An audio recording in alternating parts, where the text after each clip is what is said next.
Hello student, जय हिंद। कैसे हैं आप सभी लोग? एक डेट है, एक डेट को अपने कैलेंडर पर मार्क कर दो। 23 जनवरी। 23 जनवरी की डेट। नीचे डिस्क्रिप्शन पर एक लिंक मिल रही है, तुरंत एनरोल हो जाओ फ्री में। फ्री में आपके लिए टेस्ट है अनअकैडमी का। कोड आपसे मांगेंगे, कोड में आपको डालना है कैपिटल लेटर में झा सर। और जब भी अनअकैडमी में आप कोई भी कोर्स परचेज करो या आपका कोई भी फ्रेंड किसी भी चीज का कोर्स परचेज करे, ये जरूरी नहीं है सिर्फ यूपीएससी पीएससी का कोर्स, कोई भी कोर्स कुछ भी ले रहे हो, ये कोड यूज करोगे आप झा सर कैपिटल लेटर में लिखकर, तो आपको ह्यूज डिस्काउंट जो है वो मिलेगा। और अभी तो 23 जनवरी को एक मेगा कॉम्बैट होने वाला है, इसमें तो सभी लोग पार्टिसिपेट करें। इसमें बताया जा रहा है कि मेगा कॉम्बैट में आपको एप्पल के प्रोडक्ट्स भी जीतने का मौका मिल सकता है। राइट, 56 क्वेश्चन होंगे और बहुत ज्यादा मात्रा में लोग इस कॉम्बैट में पार्टिसिपेट करेंगे, तो एक ह्यूज कॉम्पिटिशन है आपके लिए। सिविल सर्विसेज की तैयारी प्रॉपर तरीके से कर रहे हो तरीके से, तो आप इस कॉम्बैट में जरूर पार्टिसिपेट करें, जिससे आपको पता लगेगा कि आपके प्रिपरेशन का लेवल क्या है। देखो, गिफ्ट वगैरह के लिए नहीं, क्योंकि एक बार आईएएस बन जाओगे, आईपीएस बन जाओगे, ये तो रोज का काम होगा। ऐसे मतलब ये गिफ्ट तो कुछ भी नहीं लगते। बीएमडब्ल्यू कार आपको लोग गिफ्ट करने के लिए खड़े रहेंगे। राइट, बट अभी उन सब चीजों पे मत फोकस करो, अभी फोकस करो आपकी तैयारी के ऊपर, क्योंकि आपके जितने अच्छे मार्क्स आएंगे उतना आपको फायदा मिलेगा। ये सब तो छोटी चीजें हैं, ये अनअकैडमी आपको मोटिवेट करने के लिए जो है वो प्रोवाइड करा रही है।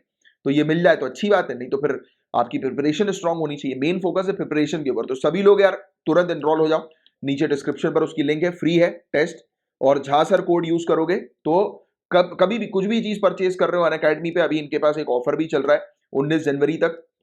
और बताया जा रहा है कि इसमें मतलब आपको 18 महीने का कॉम्बो लेने में ये ऑफर जो है वो मिलेगा, यानी कि कुछ प्राइस में 63,898 में आपको मिल जाएगा। प्लस आप जो है वो अगर हमारा कोड यूज करेंगे तो आपको और मान के चलो कि 15,000 रुपए आपके और बच जाएंगे। मतलब टोटल मान के चलो 15,101 रुपए आपके बच जाएंगे। तो ह्यूज डिस्काउंट आपको मिलेगा, आप कोड का जो है वो यूज कर सकते हैं। 15,000 का डिस्काउंट है सीधे सीधे, सेव 15,101 रुपीज।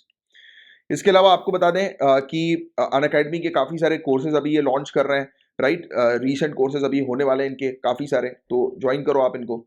और ऑप्शनल के लिए तो डेफिनेटली काफ़ी इंपॉर्टेंट है ही। ऑप्शनल में आपको सिर्फ एक बार पेमेंट करनी है और आपके लिए सभी ऑप्शनल जो है वो ओपन हो जाएंगे। जैसे PSIR, economics, pub ad, history, सभी ऑप्शन इनके पास अवेलेबल है। अभी अभी ये सब कुछ ऑप्शनल है, उनकी क्लासेस शुरू हुई हैं। Right, latest. और बाकी कोड आपको यूज करना है झा सर का। ईएमआई पर भी ये जो है वो प्रोवाइड कराते हैं, 0% रेट ऑफ इंटरेस्ट की ईएमआई पर आपको कोर्सेज जो है वो मिल जाएंगे। और बाकी अगर आपको स्टडी करने के लिए लोन चाहिए, सिविल सर्विसेज की स्टडी करने के लिए, तो 0% इंटरेस्ट पर लोन भी मिल जाएगा। बट ईएमआई वाली फैसिलिटी को अवेल करो, ये सबसे बेस्ट है। और पढ़ाई करो अच्छे से मन लगाकर। ठीक है, तो ये कुछ इन्फॉर्मेशन देनी थी आपको। झा सर कोड का यूज करके आपको बेनिफिट मिलेगा। गाइस, डिस्कस करेंगे कॉमनवेल्थ वॉर ग्रेव्स कमीशन के बारे में। ग्रेव्स होता है यानी कि कब्रिस्तान, वॉर यानी कि युद्ध की बात हो रही है, और यहां पर स्पेशली वर्ल्ड वॉर 1 और वर्ल्ड वॉर 2 के युद्ध की बात हो रही है, विश्व युद्ध की बात हो रही है। राइट, अब यहां पर ग्रेव्स जुड़ा हुआ है, तो ग्रेव्स यानी कि कब्रिस्तान होता है। तो मतलब कि जिन भी लोगों ने अपनी जान गंवाई है वर्ल्ड वॉर 1 और वर्ल्ड वॉर 2 में, यानी कि वर्ल्ड वॉर्स के दौरान, राइट, तो उनकी जहां पर भी कब्रिस्तान है उसको लेकर ये कमीशन है। मतलब कि ऐसे जो लोग हैं उनको भुलाया नहीं जाएगा, ये उद्देश्य है इस पर्टिकुलर कमीशन का, यानी कि जिन्होंने अपनी जान गंवाई है वॉर के दौरान। तो सबसे पहले तो मैं आप लोग को इसी चीज के बारे में समझाऊंगा कि Commonwealth war Graves commission exactly है क्या। तो ये एक इंटर गवर्नमेंटल ऑर्गेनाइजेशन है, जिसके 6 मेंबर स्टेट्स हैं, 6 कंट्रीज हैं इस ऑर्गेनाइजेशन के अंदर।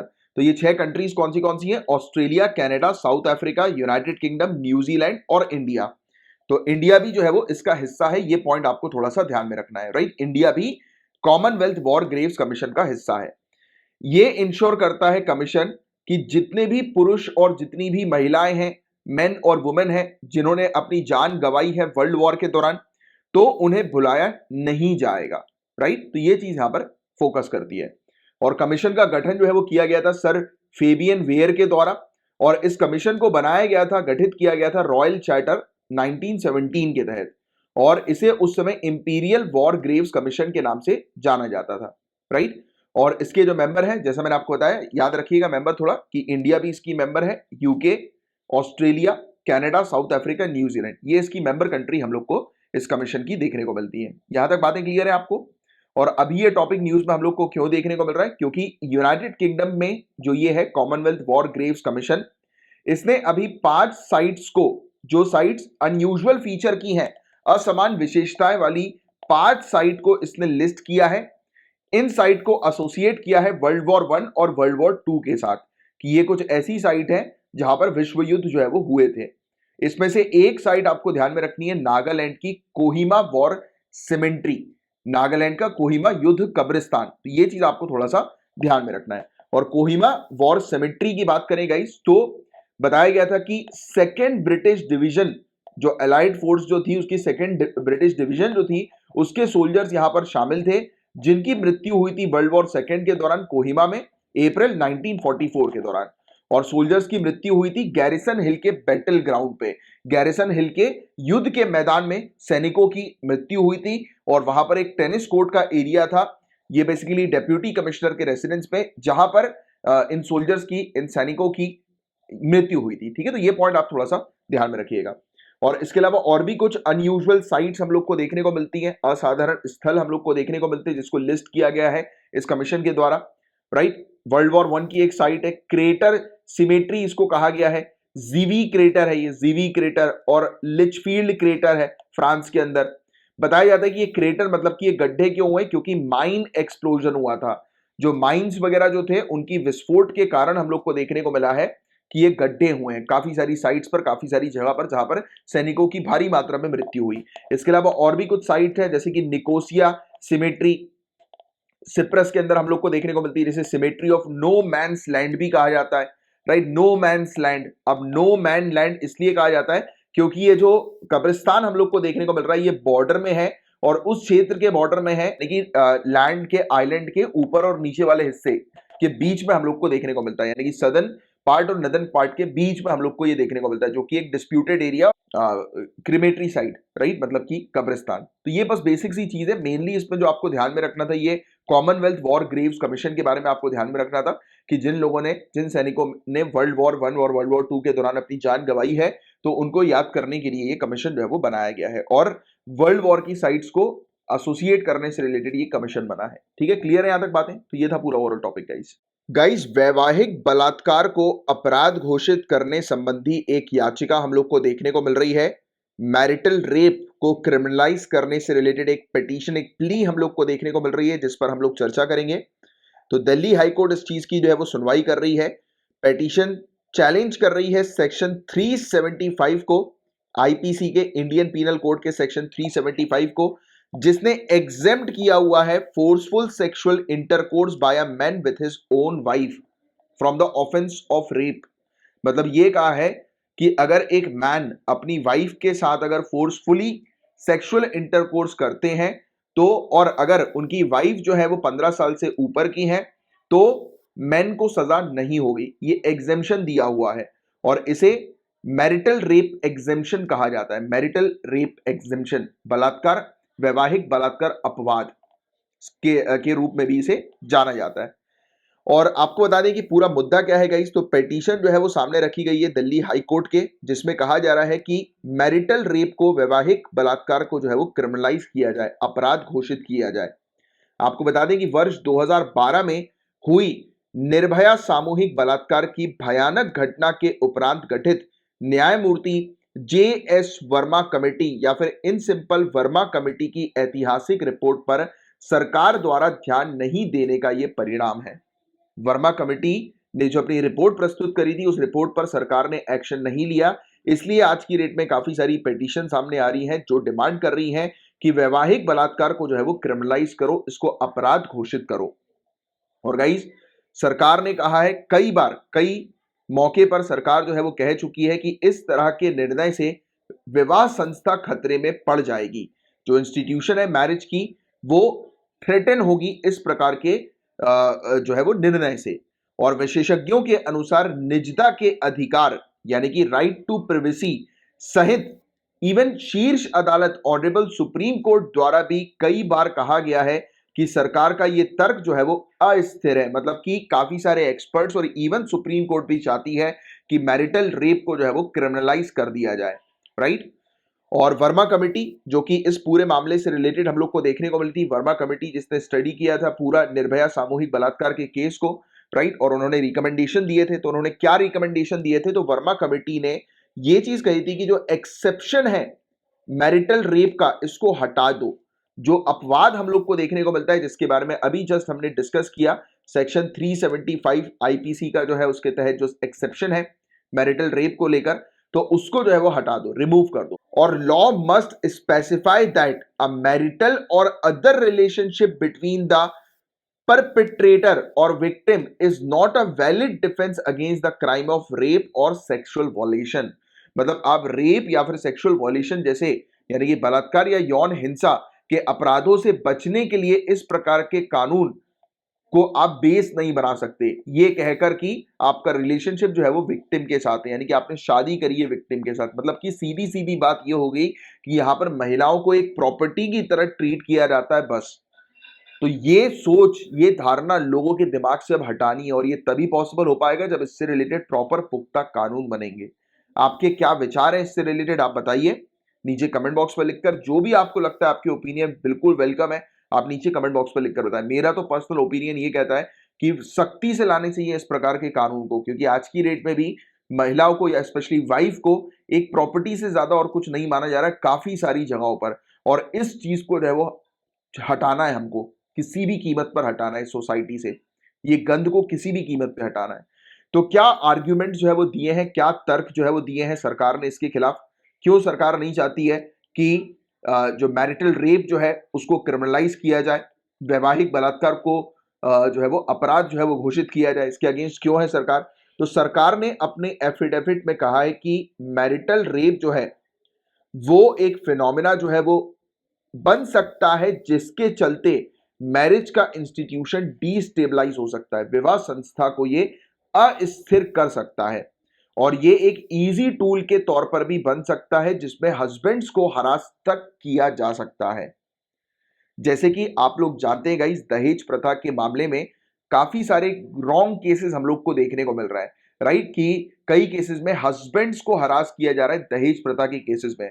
और यहां पर सरकार ने यही चीज कही कि अगर आप ये वाला कानून भी लेकर आते हो तो हस्बैंड को हरास किया जाएगा। ये एक आसान टूल बन जाएगा महिलाओं के लिए हस्बैंड्स को हरास करने के लिए, राइट? उनको परेशान करने के लिए, पतियों को। सो आपको गाइस मैं एक चीज बता दूं कि ये कहना पर्याप्त नहीं है कि ये टूल बन जाएगा।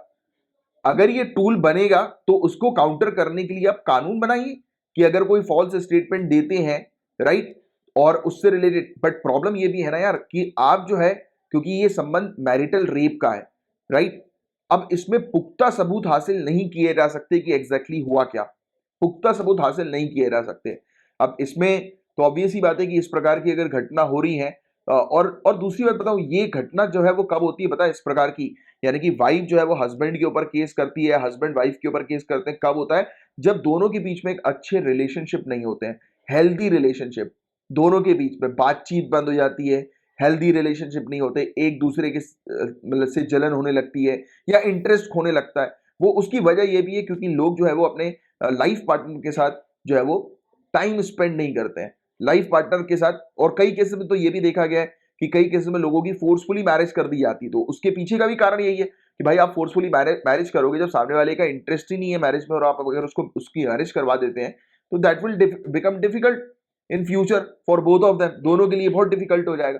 तो दीज आर सम पॉइंट्स जो कि आप अपने आंसर को अच्छा बनाने के लिए रिफ्लेक्ट कर सकते हो, बता सकते हो। इवन आपकी भी अगर कोई पर्सनल ओपिनियन है तो बताइए जरा नीचे कमेंट बॉक्स पर लिखकर। तो सरकार ने तो सीधे सीधे ये चीज कह दी कि एक इजी टूल बन सकता है हस्बैंड्स को हरास करने के लिए। इवन उन्होंने ये तक ऐड कर दिया कि what may appear to be marital rape to an individual wife it may not appear so to other, कि जो यौन संबंधी पत्नी के लिए वैवाहिक बलात्कार प्रतीत हो सकते हैं, ये हो सकता है कि वह दूसरों को ऐसा नहीं लगे, कि काफी सारे लोगों को शायद ये ना लगे, क्योंकि मेंटालिटी भी है लोगों की, हम लोग को देखने को मिलता है कि शादी करने के बाद लोगों को लगता है कि वाइफ जो है वो उनकी एसेट जो है वो बन गई है, प्रॉपर्टी जो है वो बन गई है। एंड रीसेंट जजमेंट जिसमें क्वेश्चन जो है वो उठाए गए हैं सरकार के खिलाफ, तो एक independent thought versus union of India का केस हम लोग को 2017 का देखने को मिला, जिसमें ऑनरेबल सुप्रीम कोर्ट ने तक कहा कि माइनर वाइफ के साथ अगर किसी प्रकार से रेप हो रहा है तो वो क्रिमिनलाइज कहलाया जाएगा। नाबालिग पत्नी के साथ बलात्कार को इन्होंने अपराध जो है वो घोषित कर दिया था। फिर जस्टिस के S पुट्टा Swami versus union of India का केस था, जिसमें ऑनरेबल सुप्रीम कोर्ट ने रिकॉग्नाइज किया था। आप जानते हैं काफी फेमस केस ये राइट टू प्रिवेसी का, निजता के मौलिक अधिकार की इन्होंने बात करी कि हर एक इंडिविजुअल के पास जो है वो किसका अधिकार है? राइट टू प्रिवेसी का आर्टिकल 21 के तहत जो है उसको रखा जाता है। आपको पता होगा इस चीज के बारे में, राइट टू प्रिवेसी को, निजता के अधिकार को, है ना? ये वाली बात आप जानते ही हैं। तो जो निजता का अधिकार जो ऑलरेडी प्राप्त हम लोग को देखने को मिल रहा है, तो ये वाली चीज भी तो है कि हर एक इंडिविजुअल की जो बॉडी है वो उसकी प्राइवेट प्रॉपर्टी है, प्राइवेट बॉडी है, राइट? तो जब तक वो नहीं चाहेंगे कि आप जो है वो उसमें उनमें मतलब इन्वॉल्व नहीं होना चाहेंगे, तब तक उन्हें आप फोर्स नहीं कर सकते हो, राइट? अगर फोर्स कर रहे हो तो उनकी प्रिवेसी के ऊपर खतरा है, प्रिवेसी का उल्लंघन है सीधे सीधे, है ना? फिर एक Joseph shine versus union of India का केस 2018 का देखने को मिला, जिसमें 5 जजेस की बेंच ने अडल्ट्री को एज अ क्राइम के तौर पर जो है वो डिक्लेयर कर दिया था, व्यभिचार को यानी कि अडल्ट्री को अपराध घोषित कर दिया था। क्या आप मुझे एक्सप्लेन कर सकते हो अडल्ट्री क्या है? नीचे कमेंट बॉक्स पर लिखकर। इसके बारे में पहले भी मैं कवर जो है वो करवा चुका हूं, अडल्ट्री से रिलेटेड टॉपिक, तो आप मुझे नीचे कमेंट बॉक्स पर लिखकर बताएं, राइट? और ओरिजिन जो हम लोग को मैरिटल रेप का देखने को मिलता है, ये चीज थोड़ी सी इंपॉर्टेंट है, आप अपने मेंस में उपयोग कर सकते हैं कि किस प्रकार से मैरिटल रेप का ओरिजिन हुआ, कहां से इसकी शुरुआत होती है वैवाहिक बलात्कार, स्पेशली अपवाद की, एक्सेप्शन की, कि वैवाहिक बलात्कार जो है वो एग्जेम्प्ट कर दिया जाएगा, उससे रिलेटेड कार्रवाई जो है वो नहीं होगी।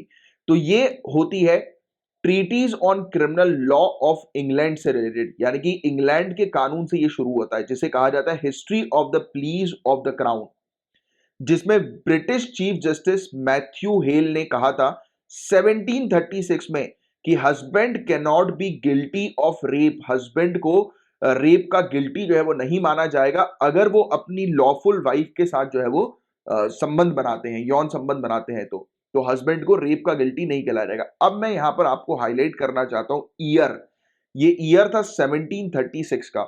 उस समय महिलाओं के पास इतने अधिकार नहीं हुआ करते थे, एक्चुअली लोगों ने महिलाओं को सप्रेस किया हुआ था। आप खुद इमेजिन करो कि हमारा जो पीरियड था पुराना, ब्रिटिश रूल की ही अगर हम लोग बात करें, तो महिलाओं को एक्सप्लॉइट किया जाता था, शोषण होता था, उनका एक्सप्लॉइटेशन होता था, उनको सप्रेस किया जाता था, उनके पास अधिकार नहीं होते थे। बट आज का समय अलग है, राइट? तो अगर हम उस समय को आज के समय से जो है वो डिफर करें, तो हम जानते हैं कि आज की सोसाइटी में लोगों की सोच जो है वो चेंज हुई है, अपलिफ्ट हुई है, वुमेन एम्पावरमेंट हम लोग को देखने को मिला है। और ना ही सिर्फ वुमेन एम्पावरमेंट की बात करें, हम इक्वल राइट्स की बात करें कि इक्वल राइट्स हमें देखने को मिला है। पहले पहले तो इवन लोगों के पास वोट करने तक के राइट्स नहीं थे, अधिकार नहीं थे, वोट डालने के, वोट डालने के अधिकार सिर्फ उन्हीं के पास थे जिन लोग के पास प्रॉपर्टी हुआ करती थी। मैं इंग्लैंड, ब्रिटेन, फ्रांस, इन सब कंट्री, यूरोपियन कंट्रीज की बात कर रहा हूं, वहां पर भी महिलाओं को वो नहीं दिए जाते थे, अधिकार नहीं दिए जाते थे।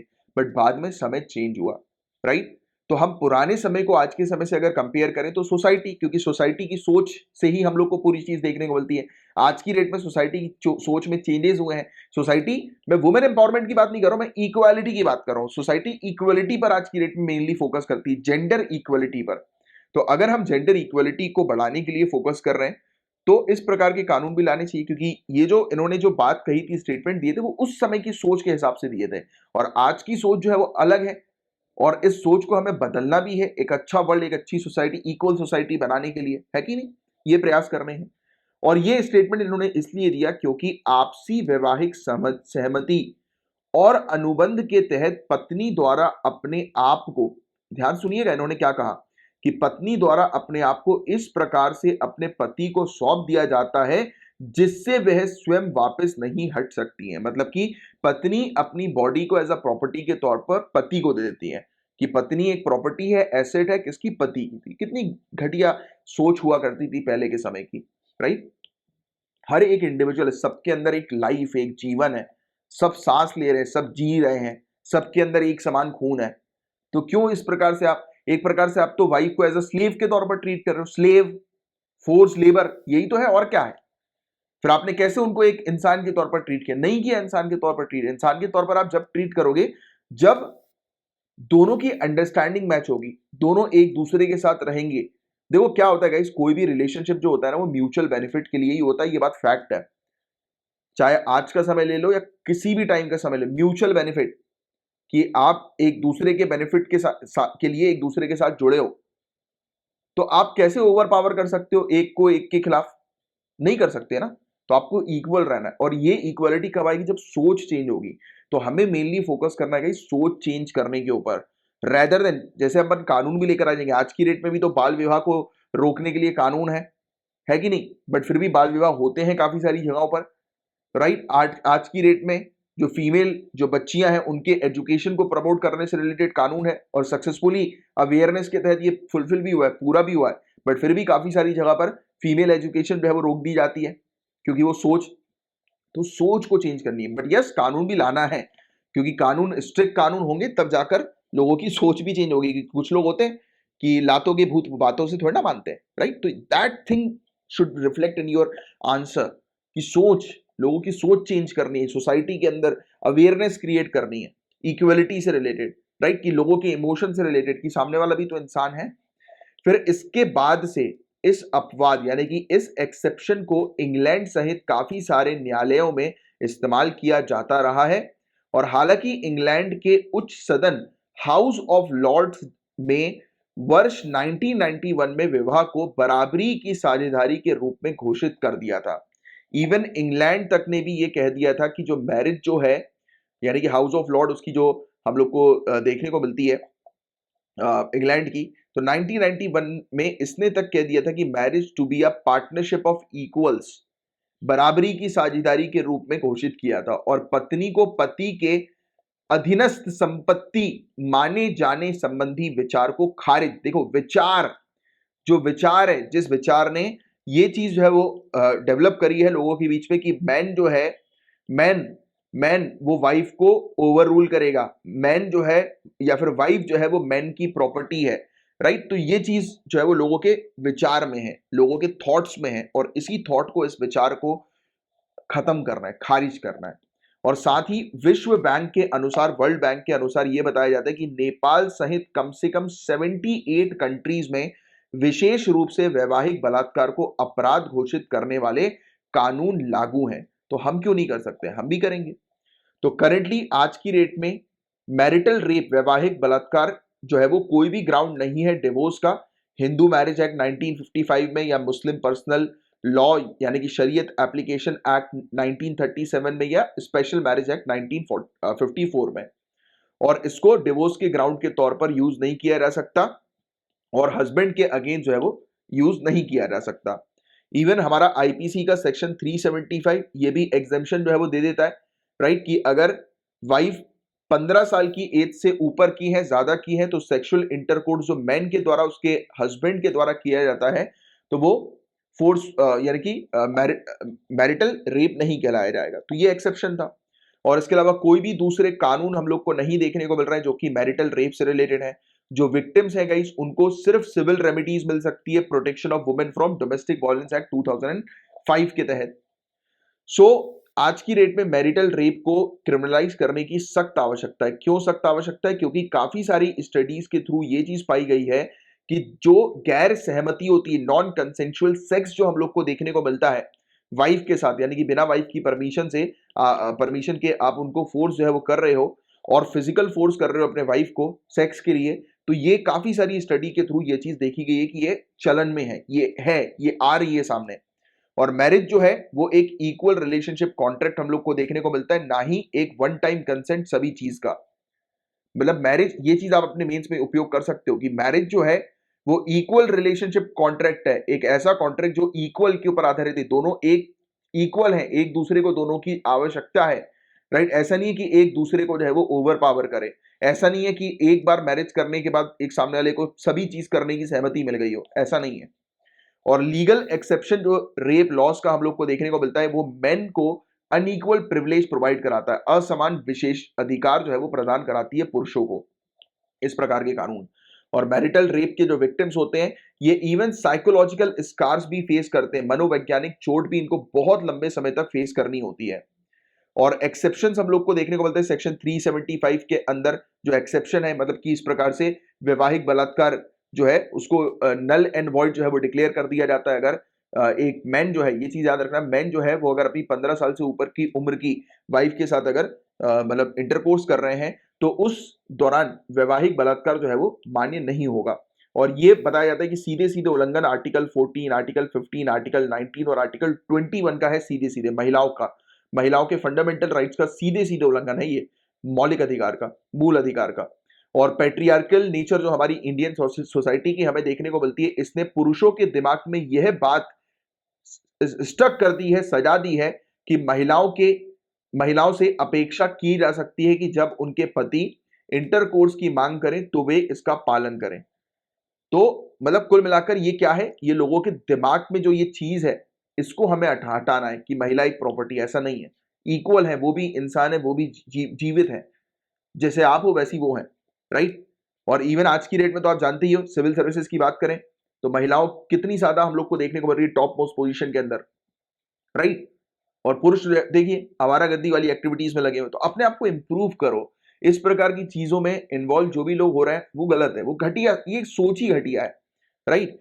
और विक्टिम जो है वो फिजिकल अब्यूज भी सफर करती है। मैंने तो पर्सनली कई बार ऐसे चीज सुनी भी है काफी सारे जगहों पर, काफी सारी मतलब पर्सनल लेवल पर कि यार ये इस प्रकार से चीजें हो रही है, बड़ी गुस्सा आती है, राइट। कि क्या करें यार भाई साहब। अब प्रॉब्लम ये है कि कई केसेस में ये भी होता है। अब देखो महिला क्या होती है गाइस, महिला वो ना ही सिर्फ अपने बारे में सोचती हैं बल्कि अपने पूरे परिवार के बारे में सोचती हैं।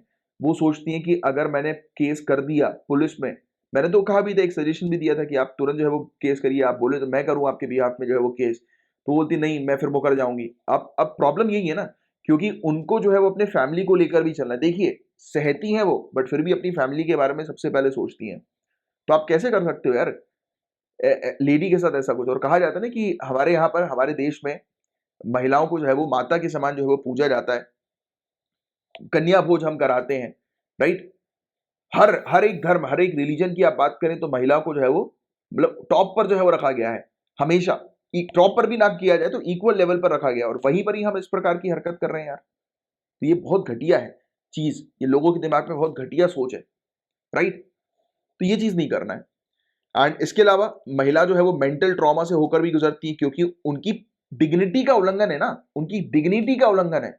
शारीरिक शोषण का शिकार जो है वो बन जाती हैं, उनकी मर्यादा भंग हो जाती है, राइट। और साथ ही साथ ये पिछले 70 साल की बात करें गई, 70 सालों से ये जो एग्जेम्पशन हम लोग को सेक्शन 375 में देखने को मिल रहा है, इसको हटाया ही नहीं गया, ये एज इट इज है। तो आज की डेट में इस एग्जेम्पशन को हटाने की आवश्यकता है और सख्त कानून जो है वो बनाने की आवश्यकता है। बट ये भी ध्यान में रखते हुए कि इसके कारण हस्बैंड के ऊपर जो है वो ना हो, मतलब कि होता है ना कि इजी टूल ना बन जाए हस्बैंड को हरास करने के लिए। तो वो पूरे पॉइंट जो है वो देखते हुए ये चीज करनी है। अबव एवरीथिंग सोसाइटी में अवेयरनेस क्रिएट करने की आवश्यकता है। और बाल विवाह का प्रचलन और कई मामलों में महिलाओं की जबरन शादी समाज में आम बात हम लोग को देखने को मिलती है। देखिए बाल विवाह भी हो रहे हैं, फोर्सफुल मैरिज भी हो रही है कानून होने के बावजूद भी। तो इसलिए कुछ प्रॉब्लम्स भी हैं इस कानून से रिलेटेड। प्रॉब्लम पहली बात तो यही है कि ऑब्वियस ही बात है कि आप वो चीज मेंशन करेंगे कि हस्बैंड को जो है वो हरास करने के लिए किया जाता है। जैसे कि धारा 498 की अगर हम बात करें, आईपीसी की धारा 498, इसका दुरुपयोग किया जाता है पतियों को परेशान करने के लिए, वो दहेज प्रथा वाला कानून है ना। और साथ ही साथ इससे ये भी चीज होगी कि मैरिज का जो इंस्टीट्यूशन है वो डीस्टेबलाइज हो जाएगा, राइट। मतलब कि जो विवाह जो है उसकी संस्था वो अस्थिर जो है वो हो जाएगी इस चीज के कारण। तो ये सब चीजें भी बताई जाती है, बट इट डजंट मीन कि हम कानून ना लेकर आए। क्योंकि देखो ऑथर तो ये चीज मेंशन कर रहे हैं कि काफी सारे देश, अगर वेस्टर्न कंट्रीज की बात करें, पश्चिमी देश, तो उन्होंने इसको रोकने के लिए कानून लेकर आ गए। मैरिटल लॉ से रिलेटेड कानून, सॉरी मैरिटल रेप से रिलेटेड, वैवाहिक बलात्कार से रिलेटेड कानून है, सख्त कानून है। तो ये ऑथर कह रहे हैं कि हमें जो है वो वेस्टर्न कंट्री को ना फॉलो करते हुए हमें अपनी कंट्री के अकॉर्डिंग जो है वो चीजें सोचनी चाहिए। That is good, that is okay कि हमें अपनी सोसाइटी के अकॉर्डिंग चीजें देखनी है, क्योंकि अल्टीमेटली ये कानून अप्लाई होगा हमारी सोसाइटी में। तो हमारी सोसाइटी में ये चीज हमें देखनी है। तो हमारी सोसाइटी को अगर हम अलग अलग तरीके से अवेयर करें, and secondly guys above all each and everything, जो भी ये सोच जो होती है ना वो घर से डेवलप होती है। ये चीज बिल्कुल सही है। कई बार आप सोचेंगे, बोलेंगे कि सर जरूरी नहीं है कि घर से डेवलप हो, पीयर ग्रुप्स भी तो होता है, दोस्त फ्रेंड सर्कल भी होता है। यस मैंने मान लिया फ्रेंड सर्कल भी होता है, घर वाले बहुत अच्छे होते हैं, लड़के बिगड़े होते हैं, लड़कियां बिगड़ी होती हैं, होता है, ऐसे केसेस भी हैं। बट क्या होता है कि जो बचपन से जो चीज सिखाई जाती है ना, बचपन से अर्ली एज जो वो घर में देखते हैं माहौल, तो वो कहीं ना कहीं हद तक माइंड पर इफेक्ट डालता है। घर का माहौल बहुत इंपॉर्टेंट होता है। तो अगर सोच बदलनी है तो पेरेंट्स, मैं तो ये कहूंगा पेरेंट्स को या फिर न्यूली मैरिड कपल्स को, आप लोग हैं, हम युवा जो हैं, राइट। तो हमारी जो फ्यूचर जनरेशन है उसके लिए हमें काम करने की आवश्यकता है, फोकस करने की आवश्यकता है कि फ्यूचर जनरेशन जो है वो ये गलती ना करें जो हमारी जनरेशन में लोग गलतियां कर रहे हैं। तो उनको बचपन से ही फीड करो what is right and what is wrong. उनको बचपन से ही ये फीड, मतलब डिफरेंसेस फीड मत करो कि लड़की है तो वो घर का काम संभाल, डिफरेंसेस होने नहीं चाहिए। उनको फीड करो कि ह्यूमन बीइंग के बारे में, ह्यूमैनिटी के बारे में, इंसानियत के बारे में, क्या सही और सबके राइट्स के बारे में, कि जैसे कि आपकी बॉडी है, नो वन वांट्स यू कि आपको जो है वो कोई मारने पीटने लगे, आपकी बॉडी से छेड़खानी करने लगे, कि आप चलते फिर रहे हो कोई भी नोच ले आपको, आपको नहीं पसंद रहेगा ना यार, कि आप कहीं पर कुछ काम कर रहे हो कोई आके आपके बाल पकड़ के खींच ले भेजा, फोर्सफुल हुआ ना ये, एक प्रकार से आपकी बॉडी के साथ ही हरकत हुई, आपको हरास करना हुआ। वैसे ही आप किसी और के साथ करो, लेडी के साथ करो, तो वो गलत है ना, तो वो सेम चीज है, तो वो चीज सिखाने की आवश्यकता है, राइट। तो ये चीज है गाइस। इवन लॉ कमीशन ने भी हालांकि अपनी रेप लॉ से रिलेटेड जो अपना स्टेटमेंट इसका आया था, तो उसमें भी इन्होंने कोई भी स्टेटमेंट जो है वो नहीं दी है मैरिटल रेप से रिलेटेड। और यौन संबंधी पत्नी के लिए वैवाहिक बलात्कार प्रतीत हो सकते हैं और वह दूसरों को ऐसा नहीं लग सकते हैं। मतलब ये भी हो सकता है कि मैरिटल रेप जो है वो एक इंडिविजुअल वाइफ को अपीयर हो कि उनके साथ मैरिटल रेप हो रहा है, बट दूसरों को ऐसा ना लगे। तो ये सोसाइटी के अंदर ये चीज हमें, और दूसरी बात, above all each and everything, आपस में कपल के बीच में रिलेशनशिप एक स्ट्रांग होना चाहिए, इमोशनल रिलेशनशिप होने की आवश्यकता है। कि आप अगर किसी संबंध में बंधे हो तो आपको दोनों की नीड्स के बारे में पता होना चाहिए, दोनों की जरूरत के बारे में, दोनों के इमोशंस के बारे में पता होना चाहिए। Sacrifice is not the thing, क्योंकि sacrifice is not the solution. जहां आप सैक्रिफाइस कर रहे हो मतलब वहां आप अपना एक्सप्लॉइटेशन कर रहे हो, या एक सामने वाले को पावर दे रहे हो एक्सप्लॉइटेशन करने का। डोंट डू सैक्रिफाइस, स्टार्टिंग से ही पूरी चीज क्लियर रखो। और ये चीज कब होगी? एजुकेशन के माध्यम से, अवेयरनेस के माध्यम से, राइट। एक अच्छी सोसाइटी हमें बनानी है तो ये दो चीजों पर फोकस हमें करना पड़ेगा, राइट। और साथ ही साथ ये कई स्थिति में हम लोग को वही चीज देखने को मिलती है कि ऐसी चीज जो होती है, सेक्सुअल एक्ट जो होते हैं उससे रिलेटेड प्रूफ्स नहीं मिल पाते। This is again a very important issue, right. कि जो अगर कोर्ट में केस जाता है तो उस केस को प्रूव ही नहीं किया जा सकता, राइट। तो ये भी एक बड़ी प्रॉब्लम है। तो क्या करोगे आप? आपको अवेयरनेस क्रिएट करनी है, अवेयरनेस, अच्छी सोसाइटी बनानी है, एजुकेट करना है। और जो मैंने आपको कुछ पॉइंट्स दिए extra apart from this particular topic, जो अलग से मैंने आपको बताया, क्योंकि अवेयरनेस की बात इस पर्टिकुलर पूरे टॉपिक में ऑथर ने नहीं करी है, एडिटर ने नहीं करी है, बट ये पॉइंट्स आप लिखेंगे जो मैंने भी आपको मेंशन किए, ठीक है। तो ये था गाइस पूरा वो टॉपिक। उम्मीद करता हूँ बहुत अच्छे से ये टॉपिक आपको समझ में आया होगा, इस पर एक अच्छा आप आंसर जो है वो बना सकते हैं, और इस टाइप के क्वेश्चंस पूछे जाते हैं गाइस, राइट। गाइस दिल्ली सरकार का एक बहुत ही बढ़िया प्रोग्राम है, देश के मेंटर प्रोग्राम, देश के मेंटर कार्यक्रम। तो इस कार्यक्रम के बारे में हम लोग थोड़ी सी चर्चा करेंगे, फिर डिस्कस करेंगे कि ये टॉपिक न्यूज में क्यों आया। तो देश के मेंटर प्रोग्राम लॉन्च हुआ था अक्टूबर 2021 में। इस प्रोग्राम के तहत क्लास 9 से 12th के जो बच्चे हैं उनको वॉलंटरी मेंटर के साथ कनेक्ट किया जाता है, मेंटर्स के साथ। मेंटर आप समझते होंगे, ये वो लोग होते हैं कि जो गाइड करते हैं, गाइडेंस प्रोवाइड कराते हैं स्टूडेंट्स को। जैसे कि मैं अपने स्टूडेंट्स को जो है वो गाइड करता हूं, बताता हूं कि सिविल सर्विसेज का एग्जाम कैसे क्रैक करना है। तो ना ही सिर्फ मैं टीचिंग का काम करता हूं, बल्कि मैं गाइडेंस का एक प्रकार से काम करता हूं। क्योंकि the most important thing is guys कि प्रिपेयर तो कोई भी कर सकता है, एग्जाम की प्रिपरेशन कोई भी कर सकता है, पढ़ा भी कोई भी सकता है, पढ़ भी कोई भी सकता है, बट किस तरीके से एग्जाम को क्वालिफाई करना है, किस ट्रैक में चलना है, that is most important thing. तो उस पर मैं ज्यादा फोकस करता हूं, राइट। तो मेरा ऑब्जेक्टिव ये होता है कि सिर्फ आपको पढ़ाना नहीं, बल्कि एक अच्छी अंडरस्टैंडिंग बिल्डअप करना कि आप कैसे सिविल सर्विसेज एग्जाम को क्वालिफाई कर पाए और कैसे एक बेहतरीन ब्यूरोक्रेट बन पाए, राइट। अब आगे की चर्चा करते हैं इस मेंटर प्रोग्राम के बारे में। दिल्ली के अंदर ये प्रोग्राम हम लोग को देखने को मिल रहा है। जो भी लोग जिनकी आयु 18 साल से 35 साल की है, ये साइन अप कर सकते हैं। किस चीज के लिए? इस प्रोग्राम के लिए मेंटर बन सकते हैं। एक एप्लीकेशन क्रिएट की गई है, मतलब इस प्रोग्राम के तहत एक टीम के द्वारा जो दिल्ली टेक्नोलॉजिकल यूनिवर्सिटी की है, और ये एप्लीकेशन के माध्यम से मेंटर जो है वो स्टूडेंट के साथ कनेक्ट हो सकते हैं। इसमें बताया जाता है कि मेंटरशिप के अंदर रेगुलर फोन कॉल्स हैं मिनिमम 2 महीने के लिए, और अगर किसी स्टूडेंट को कोई मेंटर पसंद आते हैं तो वो इसे एक्सटेंड भी कर सकते हैं 4 महीने तक। एंड आइडिया जो है गाइस मेन फोकस करता है कि यंग मेंटर्स जो हैं, राइट, यानी कि जो युवा मेंटर जो हैं वो गाइड करें स्टूडेंट को उनकी हायर एजुकेशन में, उनको करियर ऑप्शन चूज करने में। अगर वो हायर एजुकेशन एंट्रेंस एग्जाम को क्रैक करना चाहते हैं, क्वालिफाई करना चाहते हैं, तो उनकी प्रिपरेशन के दौरान मेंटर बच्चों की मदद करें।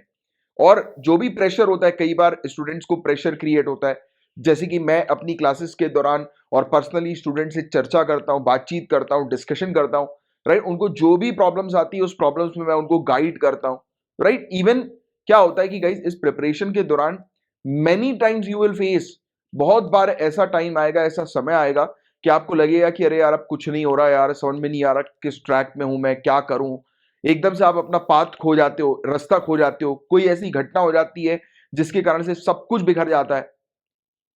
तो आपको चाहिए कोई ना कोई गाइड करने वाला, क्योंकि स्टूडेंट के साथ प्रॉब्लम यह है, स्टूडेंट को टीचर्स तो मिल जाते हैं बट गाइड करने वाला कोई नहीं मिलता। तो मैं हमेशा कोशिश करता हूं कि अपने स्टूडेंट को ट्रैक पर रखूं और उनको कंफर्टेबल करूं, कोशिश करूं कि यार वो, अगर आप अपनी किसी प्रकार से प्रॉब्लम फेस कर रहे हैं अपनी पढ़ाई के दौरान, तो तुरंत जो है वो कांटेक्ट करें मुझसे। क्योंकि the thing is guys, the main चीज क्या रहती है, इस एग्जाम को क्वालिफाई करने के लिए आपको पढ़ाई तो आप कर लोगे, बट आपको चाहिए कि कोई ऐसा जो आपको रास्ता दिखाए कि कैसे पढ़ना है, किस तरीके से आगे बढ़ना है। That is most important in this examination. तो ये जो दिल्ली के अंदर ये जो प्रोग्राम, देश के मेंटर कार्यक्रम जो हम लोग को देखने को मिल रहा है, ये इसी पर मेनली फोकस करता है, राइट। और इस प्रोग्राम के तहत 44,000 लोगों ने साइन अप किया एज अ मेंटर्स के तौर पर, और बताया जा रहा है कि 1.76 लाख बच्चे, यानी कि आप 2.25 लाख बच्चे आप कह सकते हो कि लगभग 2.25 लाख बच्चे जो हम लोग को देखने को मिल रहे हैं, तो उनके साथ जो है वो मिलकर ये प्रोग्राम जो है वो चल रहा है, यानी कि मेंटर्स 1.76 लाख बच्चों के साथ मिलकर जो है वो काम कर रहे हैं। बट अभी हुआ क्या है गाइस, प्रॉब्लम ये हम लोग को देखने को मिली है कि एक कंट्रोवर्सी जो है वो सामने आई है, राइट। दिल्ली सरकार के देश के मेंटर प्रोग्राम की national commission for protection of child rights ने रिकमेंड किया है कि दिल्ली सरकार इस प्रोग्राम को जो है वो अभी के लिए सस्पेंड कर दे, जब तक कि इस प्रोग्राम से जुड़े जितने भी लूप होल्स हैं बच्चों की सेफ्टी से रिलेटेड वो ठीक नहीं हो जाते हैं। तो प्रॉब्लम जो है वो हम लोग को क्या चीज जो है वो देखने को मिल रही है, चिंता हम लोग को क्या चीज देखने को मिल रही है जो रेस की गई है national commission for protection of child rights के द्वारा। तो 5 प्राइमरी पॉइंट्स पर जो है वो चिंता व्यक्त करी है। सबसे पहली बात तो कही गई है सेफ्टी फ्रॉम अब्यूज, दुर्व्यवहार से सुरक्षा। प्रॉब्लम यह है कि कई केसेस में हम लोग देखते हैं कि कई बार होता है ना कि जैसे कि क्या होता है कि आपसे बड़ा कोई है, राइट, तो ये जरूरी नहीं है कि वो आपको सिर्फ गाइड करे, क्या पता आपको गंदी आदतों में लगा दे, गलत आदतों में लगा ले, गलत चीजों के बारे में गाइडेंस दे दे, राइट, गलत एक्टिविटीज करने के लिए प्रोवोक करे। ऐसा भी हो सकता है क्योंकि बच्चे तो छोटे हैं, बच्चों को पता नहीं है कि क्या रास्ता सही है क्या रास्ता गलत है, क्योंकि वो अपनी डेवलपिंग एज में। और होता ये 9वीं से लेकर 12वीं क्लास के बच्चे जो होते हैं बिगड़ने वाली परफेक्ट एज होती है, क्योंकि इस समय जोश जुनून रहता है। कई बार गुंडों को देखकर वो अट्रैक्ट हो जाते हैं कि अरे भाई भाई भाई भाई कर रहे हैं अपने आसपास हमारे सीनियर को लोग बाग, और भाई कैसे वो गुंडों से अट्रैक्ट होते हैं छोटे बच्चे बहुत जल्दी, क्योंकि नेगेटिव चीज अपनी तरफ खींचती है बहुत तेजी से। But point to be noted guys, अगर आपने गलत रास्ता चुना तो प्रॉब्लम ये कि गलत रास्ते में स्टार्टिंग में बड़ा मजा आएगा, बट एट दी एंड मजा नहीं आने वाला। मैं अपना एक पर्सनल इंसिडेंस जो है वो आपको बताता हूँ। मैं भी बहुत शौकीन था, एकदम गुंडागर्दी वाला फुल माहौल अपन को पसंद था, एकदम बेहतरीन कि आजू बाजू चलते हुए सब लोग सलाम ठोके, और होता भी था अपने साथ ऐसा। फिर एक बार क्राइम ब्रांच में देखा कि जो ये गुंडे वगैरह जो होते हैं, बदमाश वगैरह होते हैं, इनकी क्या औकात रहती है। क्राइम ब्रांच में जब मैं गया था तब उस समय मैंने देखा कि मैंने कहा यार कि ये साले अपने आप को भाई बोलते हैं, नेतागिरी करते हैं, राइट, इतनी बटबाजी देते हैं, राइट, बच्चों के सामने और पुलिस वालों के सामने चप्पल उतार के बिल्कुल जी सर करते रहते हैं। फिर कोर्ट में भी सेम चीज ये देखी कि कोर्ट में बड़े से बड़ा गुंडा कटघरे के अंदर आकर नीचे मुंडी करके शर्ट वर्ट, भैया शर्ट की ऊपर तक बटन लगाकर, अस्तीन जो ऊपर ये लोग चढ़ाए रहते हैं ना गुंडागर्दी करते समय, सब अस्तीन अस्तीन नीचे कर कर जज के सामने बिल्कुल ऐसे मासूम बन के खड़े रहते हैं कि इनको कोई गाली बक दे तो ये रो दे। ऐसे बंद के हुए होते हैं कि इनने एक मच्छर तक नहीं मारा और इनसे आदर्शवाद व्यक्ति कोई और है ही नहीं, ऐसे बने रहते हैं ये। तो पावर कहां पर है गाइस, बटबाजी करनी है तो ब्यूरोक्रेट बन के करो, आईएएस ऑफिसर बन के करो, क्योंकि उनसे उनके सामने कोई भी है चिरकुटिया, भले ही कितना भी बड़ा गुंडा क्यों ना हो, उनके सामने कोई नहीं टिकता। पावर वो है, बनना है अगर पावरफुल बनना है, अगर बनना है कि यार कुछ चाहिए अपन को, लोग अपनी सलामी ठोकें, तो उस दो साइड है, एक नेगेटिव और एक पॉजिटिव। नेगेटिव बन के रहोगे पैसा पाई मिलता रहेगा, जब तक जान है तब तक पैसा पाई मिलता रहेगा। जिस दिन मारना पीटना बंद कर दोगे, जिस दिन पावर जो है वो चली जाएगी, जिस दिन लोग इज्जत करना बंद कर जाएंगे भाई वाली, उस दिन सब खत्म, सब चला जाएगा। बट जिस दिन मेहनत करके एग्जाम क्वालिफाई कर लोगे, उस दिन सब आपका है। कि सर्विस में रहोगे तब तक तो ऐशी ऐश है, रिटायरमेंट पर भी ऐशी ऐश होंगी, राइट। वो लाइफ जियो भाई कि लोग आपको देखकर बोले, मतलब गुंडा गुंडा आपके सामने चप्पल उतार के खड़ा रहेगा, चप्पल उतार के आपके ऑफिस में चप्पल उतार के आएंगे बड़े बड़े गुंडे। अगर आपने बोल दिया कि शूज बाहर उतारिए चलिए तुरंत, तो वो पावर वाला काम करो भाई। तो यही हो रहा है कि अब ये हो भी सकता है ऐसा कि कुछ लोग मेंटरशिप के बदले स्टूडेंट्स जो है, छोटे छोटे बच्चे जो है, राइट, तो हो सकता है कि उनको कुछ गलत एक्टिविटी में इन्वॉल्व कर दें, right. Assigning a children to a mentor of same gender as them does not necessarily assure their safety from abuse. ये जरूरी नहीं है कि सेम जेंडर वाला व्यक्ति जो अगर आप रख दोगे तो ये सोचोगे कि चलो सेफ रहेगी चीजें। जैसे कि एक मेल है, तो मेल स्टूडेंट को मेल आपने मेंटर दे दिया, तो इसका मतलब ये नहीं कि वो मेल स्टूडेंट सिक्योर रहेगा, सेफ रहेगा। क्या पता वो उसको गांजा पिलाने की बात करने लगे फोन पे कि एक बार गांजा पी के देखना मजा आ जाएगा, फिर गया ना, बच्चा तो बिगड़ जाएगा, फिर क्या करोगे आप। इसके अलावा lack of police verification, police verification की कमी है। चिंता यह भी जताई गई है कि मेंटर कौन है, क्या है, उसका बैकग्राउंड क्या है, कोई पुलिस वेरिफिकेशन नहीं है। काफी सारे कंसर्न हम लोग को साइकोमेट्रिक टेस्ट से रिलेटेड भी जो है वो देखने को मिलते हैं। मतलब ये इसी प्रकार की चीज कि भाई सामने वाला व्यक्ति किस माइंडसेट का है, वो भी तो देखना जरूरी है। मेंटर जो है वो किस टाइप का है भाई, तो वो सब चीजें क्रिमिनल तो नहीं है कहीं, पता लगे बच्चों को इस प्रकार से पहले प्यार से बात करके बहला फुसला के उनको कहीं बुला ले, राइट, तो ये भी चीज हो सकती है। फिर साथ ही साथ फोन कॉल्स पर इंटरैक्शन, क्योंकि इस प्रोग्राम के तहत फोन कॉल पर इंटरैक्शन जो है वो रखा गया है, तो सिर्फ फोन कॉल पर इंटरैक्शन ही सेफ्टी सिक्योर नहीं करता। आप जानते हैं गाइस, काफी सारा, क्या नाम था यार उस एप्लीकेशन का, ब्लू व्हेल, क्या ऐसी कुछ एप्लीकेशन थी शायद, पता नहीं क्या, मुझे एग्जैक्टली अभी उसका नाम याद नहीं आ रहा, आपको नाम याद हो तो बताना।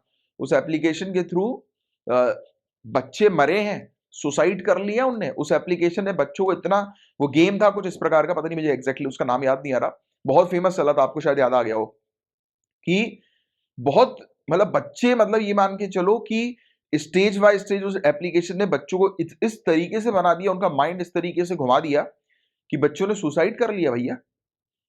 अब आप सोचिए, एक एप्लीकेशन ये करवा सकती है, तो फोन के उस पर बैठा व्यक्ति क्या कुछ नहीं करवा सकता। घर से चोरी करवा सकता है वो अपने उससे बहला फुसला के उसको अपने उस पे लेकर, कॉन्फिडेंस में लेकर, ट्रस्ट में लेकर चोरी करवा सकता है अपने घर के अंदर। फिर तो ऐसी चीज होती है भैया। And it has stated that while taking the consent of parent is an essential pre requisite, कहा गया कि भैया माता पिता की सहमति होना जरूरी है। अब माता पिता की सहमति को बहाने के रूप में इस्तेमाल नहीं किया जा सकता ना, क्योंकि अल्टीमेटली बच्चों की सेफ्टी की रिस्पॉन्सिबिलिटी किसके पास होनी चाहिए, डिपार्टमेंट के पास होनी चाहिए। ऐसा नहीं कि माता पिता ने सहमति दे दी तो आप खुला छूट जाओ, कोई दिक्कत नहीं है। अब ये अगर प्रोग्राम अगर डिपार्टमेंट लेकर आ रही है, गवर्नमेंट अगर लेकर आ रही है ये प्रोग्राम, तो गवर्नमेंट की रिस्पॉन्सिबिलिटी होनी चाहिए कि उस प्रोग्राम के अंदर कौन लोग इन्वॉल्व है, क्योंकि गवर्नमेंट प्रमोट कर रही है ना। और अगर उस दौरान क्राइम रेट्स बढ़ जाएंगे तो कितनी गलत बात हो जाएगी है कि स्टेट ही जो है, स्टेट ने ही एक ऐसी चीज दे दी कि हमारी ये पॉजिटिव माइंडसेट से कि यार बच्चे जो है वो आगे बढ़ेंगे, बट उसका नेगेटिव साइड भी तो देखना जरूरी है ना, उसके लूप होल्स भी देखना जरूरी है। तो हुआ यही है कि जब तक इसके लूप होल्स ठीक नहीं हो जाते तब तक इस प्रोग्राम को अभी पॉज करके रखा हुआ है। तो ऐसी चीज अभी सामने आई है। तो ये एक चीज है गाइस जिसके बारे में एक अच्छी आपको जानकारी होनी चाहिए, आइडिया होना चाहिए। गाइस पोस्टल बैलेट की यहां पर बात हो रही है, बहुत इजी सा टॉपिक है ये, सिंपल सा टॉपिक। तो अभी हुआ ये है, ध्यान में रखिएगा कि इलेक्शन कमीशन ऑफ इंडिया ने अलाउ किया है जर्नलिस्ट को कि जर्नलिस्ट जो है वो अपना वोट्स डाल सकते हैं पोस्टल बैलेट के माध्यम से, राइट, तो याद रखिएगा। और प्रोसीजर क्या फॉलो करना पड़ता है, तो जो भी कोई वोटर हम लोग को देखने को मिलता है जो पोस्टल बैलेट के माध्यम से वोट डालना चाहता है, उसे सबसे पहले तो एक एप्लीकेशन भरनी पड़ती है, और एप्लीकेशन के अंदर फॉर्म 12D उसको भरना पड़ता है, और फॉर्म 12D उसे भेजना पड़ता है आरओ के पास, रिटर्निंग ऑफिसर के पास, जहां पर उसको सभी इंफॉर्मेशन जो है वो देनी पड़ती है, और उसे ये एप्लीकेशन वेरीफाई करानी होती है नोडल ऑफिसर से, जिसे अपॉइंट किया जाता है इलेक्शन कमीशन ऑफ इंडिया के द्वारा। और कोई भी वोटर जो कि पोस्टल बैलेट ऑप्ट करते हैं, वो फिर अपने पोलिंग स्टेशन में जाकर, यानी कि अपने मतदान केंद्र में जाकर जो है वो वोट नहीं डाल सकते। तो ये पॉइंट आपको थोड़ा सा ध्यान में रखना है। इसमें आप जानते हो बैलेट के थ्रू वोटिंग डालने का मतलब जो है वो सिंपल सा ये है कि आप जो है वो कहीं और, जैसे कि आप सिविल सर्विसेज एग्जाम की तैयारी कर रहे हो, तो आपको जो है वो मौका मिलेगा कि आप जो है वो पोस्टल बैलेट के माध्यम से अपना वोट जो है वो डालेंगे, क्योंकि आप अपने घर के पास नहीं होंगे, क्योंकि आपका जो रेसिडेंस होता है उसी के नजदीक ही जो पोलिंग बूथ होता है वो आपको अलॉट किया जाता है, राइट, कि जहां पर जाकर आप वोट डाल सकते हैं। बट प्रॉब्लम यह है कि आप अपने घर से दूर रहेंगे, अपने परमानेंट रेसिडेंस के एरिया से जो है वो दूर रहेंगे, कहीं और सर्व कर रहे होंगे, तो उस दौरान आपको मौका मिलेगा कि आप जो है वो पोलिंग जो कर सकते हैं, यानी कि वोटिंग जो है वो कर सकते हैं पोस्टल बैलेट के माध्यम से, राइट। तो सिंपल सी चीज बस ये ध्यान में रखिए आप। और आज की डेट में कुछ वोटर्स हैं जिनको अलाउ किया जाता है पोस्टल बैलेट्स के माध्यम से वोट डालने के लिए। तो सर्विस वोटर्स जैसे कि आर्म्ड पुलिस फोर्स जो स्टेट की होती है, और गवर्नमेंट के सर्वेंट जो अब्रॉड में पोस्टेड होते हैं, यानी कि अगर आप IFS Indian foreign services opt करके अगर आप आईएफएस बन जाएंगे तो भी आपको जो है वो मौका मिलेगा। इवन सभी सरकारी कर्मचारियों को ये मौका मिलता है क्योंकि आप अपने परमानेंट रेसिडेंस से दूर ही रहेंगे।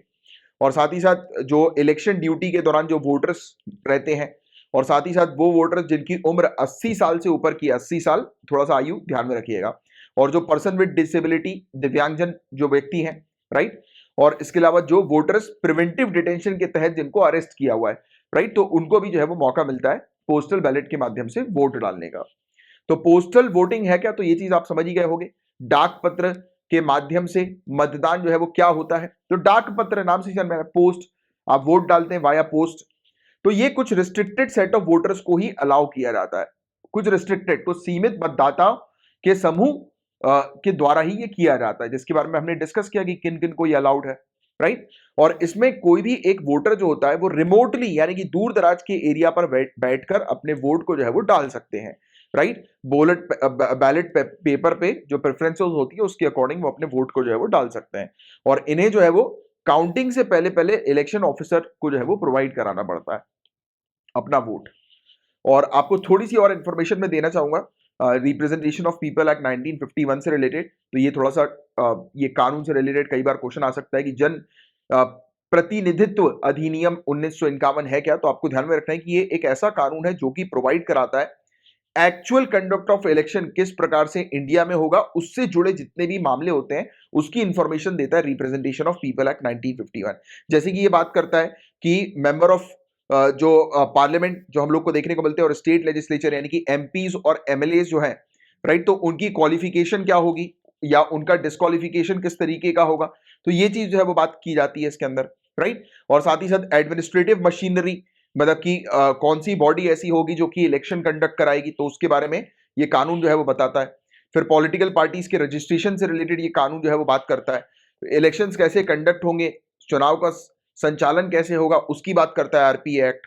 इसके अलावा डिस्प्यूट्स, अगर कोई विवाद होता है चुनाव के दौरान तो वो उसे कैसे रिजॉल्व करना है, तो उसके बारे में जानकारी देता है।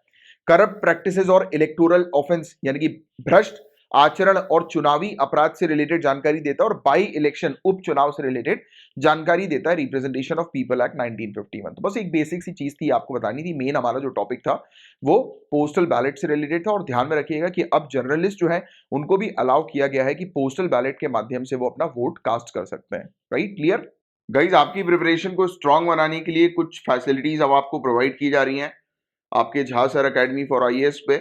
आपको रेगुलरली फ्री डेली क्विज जो है वो प्रोवाइड किया जा रहा है। प्रीलिम्स का भी, प्रीलिम्स का यानी कि एमसीक्यूज आपको प्रोवाइड किए जाते हैं रात में 9 PM पे। और daily answer writing, mains answer writing की प्रैक्टिस होती है 8 PM पे। ये सभी के लिए अवेलेबल है। यहाँ पर आपको क्वेश्चंस मॉर्निंग में दे दिए जाते हैं सुबह 10 बजे से पहले, ये टेलीग्राम चैनल पर। इस टेलीग्राम चैनल की लिंक आपको डिस्क्रिप्शन पर भी मिल जाएगी। अगर नहीं मिलती है तो इस नंबर पर कांटेक्ट करके आप पूछ लीजिएगा, व्हाट्सएप के जरिए आप कांटेक्ट कर सकते हैं। तो प्रीलिम्स के लिए भी आपको जो है मतलब सुबह ही टॉपिक्स दे दिए जाते हैं आपको क्या पढ़ना है। मेंस के आपको कुछ क्वेश्चंस दे दिए जाते हैं जिसको आप आराम से जो है वो लिखें। और रात में 8 बजे 8 PM पर मेंस का वीडियो आ जाता है, और साथ ही साथ प्लस टेलीग्राम के चैनल पर इसकी पीडीएफ भी आ जाती है। तो पीडीएफ भी आपको फ्री में मिल जाएगी। तो आप इसको जो है वो डाउनलोड करें और रेगुलर बेसिस पर मेंस आंसर राइटिंग की प्रैक्टिस करें। और वैसे ही हमारे पास प्रीलिम्स की भी प्रैक्टिस होती है। 9 PM पर सुबह टॉपिक आ जाएगा, रात में 9 बजे वीडियो भी आ जाएगा, और साथ ही साथ पीडीएफ भी आपको मिल जाएगी, राइट, टेलीग्राम के चैनल पर। और साथ ही साथ जो करंट अफेयर्स के हमारे रेगुलर लेक्चर्स होते हैं उसकी पीडीएफ भी जो है वो आपको मिल जाती है। पीपीटी पीडीएफ ये हमारे टेलीग्राम के चैनल पर जो है वो आपको मिल जाएगी। तो ये पूरी फैसिलिटीज हम लोग आपको प्रोवाइड करा रहे हैं। साथ ही साथ हमारे काफी सारे पेड कोर्सेज भी हैं, राइट, प्रीमियम कोर्सेज जिसको आप अवेल कर सकते हैं। करंट अफेयर्स का भी प्रीमियम कोर्सेज है, लाइव सेशन, डाउट सेशन वाला। मेंस आंसर राइटिंग की तो 500 प्लस क्वेश्चंस की प्रैक्टिस आपकी करवाई जा रही है। आपके आंसर्स को चेक किया जाता है, आपकी गलती पॉइंट आउट की जाती है, और आपको कैसे इंप्रूव करना है उसके सजेशंस दिए जाते हैं, राइट। तो ये पर्सनली हर एक स्टूडेंट की कॉपी चेक करके जो है वो इस प्रकार से ऑपरेट होता है। तो 500 प्लस क्वेश्चंस की आपकी प्रैक्टिस कराई जाएगी मेन से पहले पहले, और ये वाली फ्री प्रैक्टिस तो अलग ही चल ही रही है, राइट। साथ ही साथ हमारा जनरल स्टडीज का एक बैच है 1 2 3 4 पेपर 1 2 3 4 जीएस पेपर 1 2 3 4 पूरी तरह से स्टार्टिंग फ्रॉम जीरो जो है वो आपकी तैयारी करवाई जाएगी। अगर हमारे कोर्सेज से रिलेटेड इन्फॉर्मेशन चाहिए तो इस नंबर पर आप व्हाट्सएप करके इन्फॉर्मेशन जो है वो ले सकते हैं। गाइज आप लोगों के लिए एक क्वेश्चन है, बताइए कि एक एमपी या एमएलए, राइट, एक एमपी और एमएलए, राइट, आप मुझे ये बताएं कि इन दोनों को अगर सस्पेंड किया जाए तो मैक्सिमम टेन्योर इनके सस्पेंशन का कितना होना चाहिए। मैक्सिमम टेन्योर मैंने पूछा है कि मैक्सिमम कितने समय तक एक एमपी और एमएलए को सस्पेंड किया जा सकता है, तो उसी पर ही बेस्ड ये टॉपिक है गाइस। 12 महाराष्ट्र के बीजेपी के एमएलए ये सुप्रीम कोर्ट के पास गए, किसके अगेंस्ट? 1 साल से इनको सस्पेंड करके रखा था असेंबली से, 1 साल से 1 ईयर से ज्यादा का समय हो गया, इनको असेंबली से बाहर रखा गया, सस्पेंड किया गया, तो इसलिए ये ऑनरेबल सुप्रीम कोर्ट पहुंच गए। और अभी लेटेस्ट सुनवाई के दौरान सुप्रीम कोर्ट ने ऑब्जर्व किया कि यार इस प्रकार से पूरे पूरे साल के लिए एक एमएलए को सस्पेंड करना असंवैधानिक है, अनकॉन्स्टिट्यूशनल है। और एमएलए को सस्पेंड किया गया था मिसबिहेवियर के लिए, और पूरे साल के लिए सस्पेंड करना तो एक बहुत लंबा पीरियड है, राइट। और आर्ग्यू जो है वो क्या किया सस्पेंडेड एमएलए ने? तो जुलाई 2021 में Maharashtra parliamentary affair minister Anil Parab इन्होंने एक रेजोल्यूशन लेकर आए, जिस रेजोल्यूशन के तहत 12 बीजेपी के एमएलए को सस्पेंड कर दिया गया, निलंबित कर दिया गया।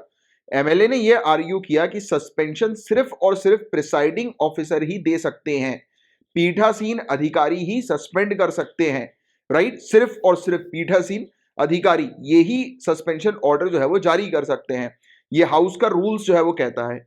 और पेटिशन जो सबमिट हुई और उसमें यही चीज कहा गया कि सस्पेंशन जो है वो ग्रॉसली आर्बिट्ररी और डिसप्रपोर्शनेट है, मतलब कि बेहद मनमाना और असंगत निलंबन है ये, राइट। और चैलेंज जो है गाइस ये मेनली किस आधार पर बताया गया? Grounds of denial of principle of natural justice and violation of laid down procedure. मतलब इन्होंने ऑनरेबल सुप्रीम कोर्ट को कहा है चैलेंज करते हुए, निलंबन के खिलाफ जो चुनौती दी है वो मेनली इस पर्पस के लिए दी है कि प्राकृतिक न्याय के सिद्धांत को नकारा गया है और निर्धारित प्रक्रिया जो है उसका उल्लंघन किया गया है, मतलब कि जो प्रोसीजर्स होते हैं सस्पेंशन के तो उसका उल्लंघन हुआ है। मतलब कि प्रोसीजर के थ्रू सिर्फ और सिर्फ प्रिसाइडिंग ऑफिसर ही एक मेंबर को सस्पेंड कर सकते हैं, बट यहां पर रेजोल्यूशन के माध्यम से 12 मेंबर्स को महाराष्ट्र के अंदर सस्पेंड किया गया है। और 12 एमएलए का कहना यह है कि उन्हें इवन अपॉर्चुनिटी तक नहीं दी है कि उनका केस रखने की, मतलब कि उनको अपना पक्ष रखने का अवसर ही नहीं दिया गया।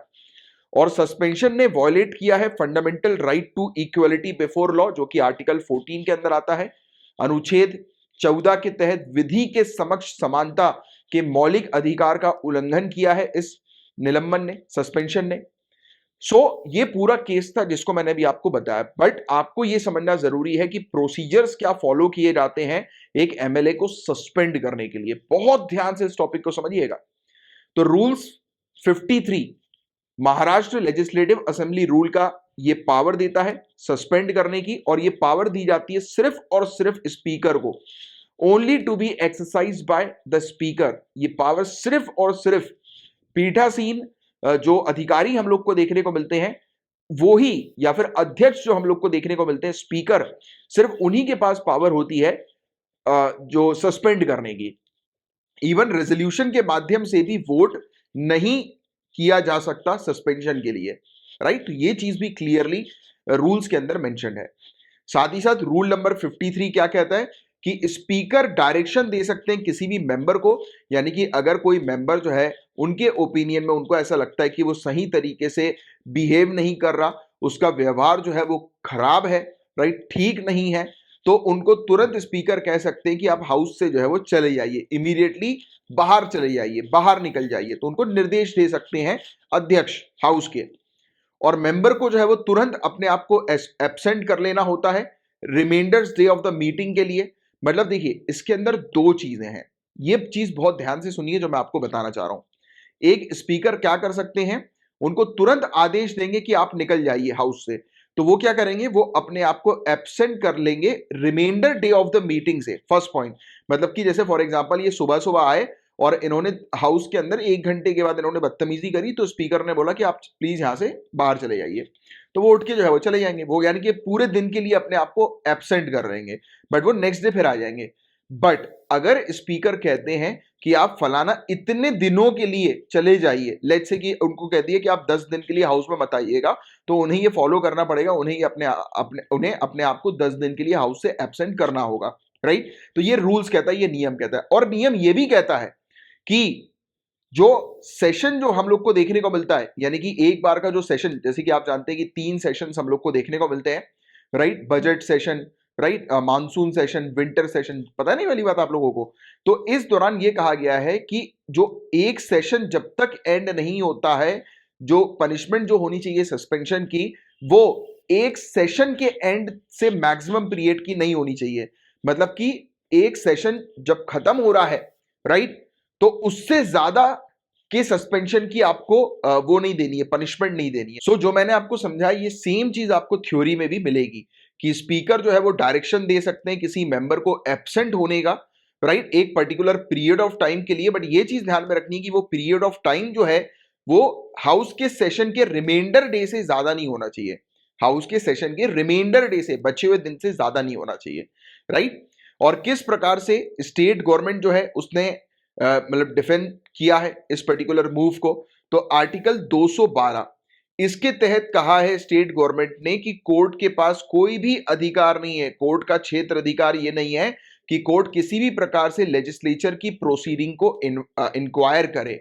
मतलब कि अदालतों को विधायिका की कार्रवाई की जांच करने का अधिकार नहीं है अनुच्छेद 212 के तहत। मतलब क्लियरली स्टेट गवर्नमेंट ये कह रही है कि कोर्ट जो है वो आप इससे दूर रहें, क्योंकि आपका क्षेत्र अधिकार जो है वो जो लेजिस्लेचर जो है उसकी कार्रवाई का नहीं है।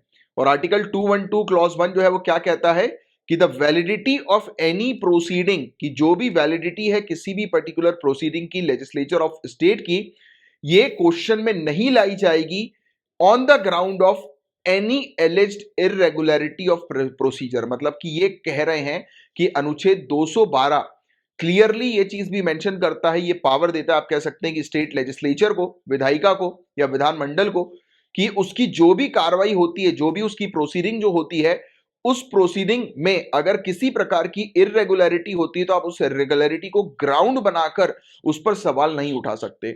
मतलब कि साफ बात यह है कि स्टेट लेजिस्लेचर की प्रोसीडिंग अगर वो गड़बड़ भी कर रहे हैं तो भी उसको ये सही मानेंगे। मतलब मान के चलिए कि जो मतलब क्लियरली बात यह है कि जो सरकार जो मतलब पावर में हम लोग को देखने को मिल रही है, मतलब कि उस स्टेट लेजिस्लेचर के अंदर जिस भी पॉलिटिकल पार्टी मेजॉरिटी में है, यानी कि जिसकी सरकार है, तो उसके पास इवन ये भी अधिकार प्राप्त है कि जो प्रोसीजर्स जो लिखे गए हैं हाउस के, उसमें अगर कुछ गड़बड़ी भी हो रही है, राइट, कुछ उसके अंदर इरेगुलरिटीज भी है, तो उसको भी ग्राउंड बनाकर चैलेंज नहीं किया जा सकता, उस पर सवाल नहीं उठाए जा सकते। तो एक मेजर ह्यूज पावर है ये, राइट। क्लियरली हम लोग को देखने को रहा है, सीधे सीधे लीगल या कॉन्स्टिट्यूशनल पावर है कि स्टेट लेजिस्लेचर जो है वो उल्लंघन भी कर सकती है प्रोसीडिंग का अपने, सीधे सीधे, मतलब कि उनके प्रोसीजर्स वगैरह का जो भी वो कार्रवाई कर रही है, प्रोसीडिंग कर रही है, उसमें अगर वो प्रोसीजर नहीं भी फॉलो कर रही है तो भी उस चीज का वो उल्लंघन कर सकती है। बात समझ रहे हो आप? बात को समझिए, इस चीज को अंडरस्टैंड करिए, क्योंकि अंडरस्टैंडिंग डेवलप करना is very important thing in this particular examination.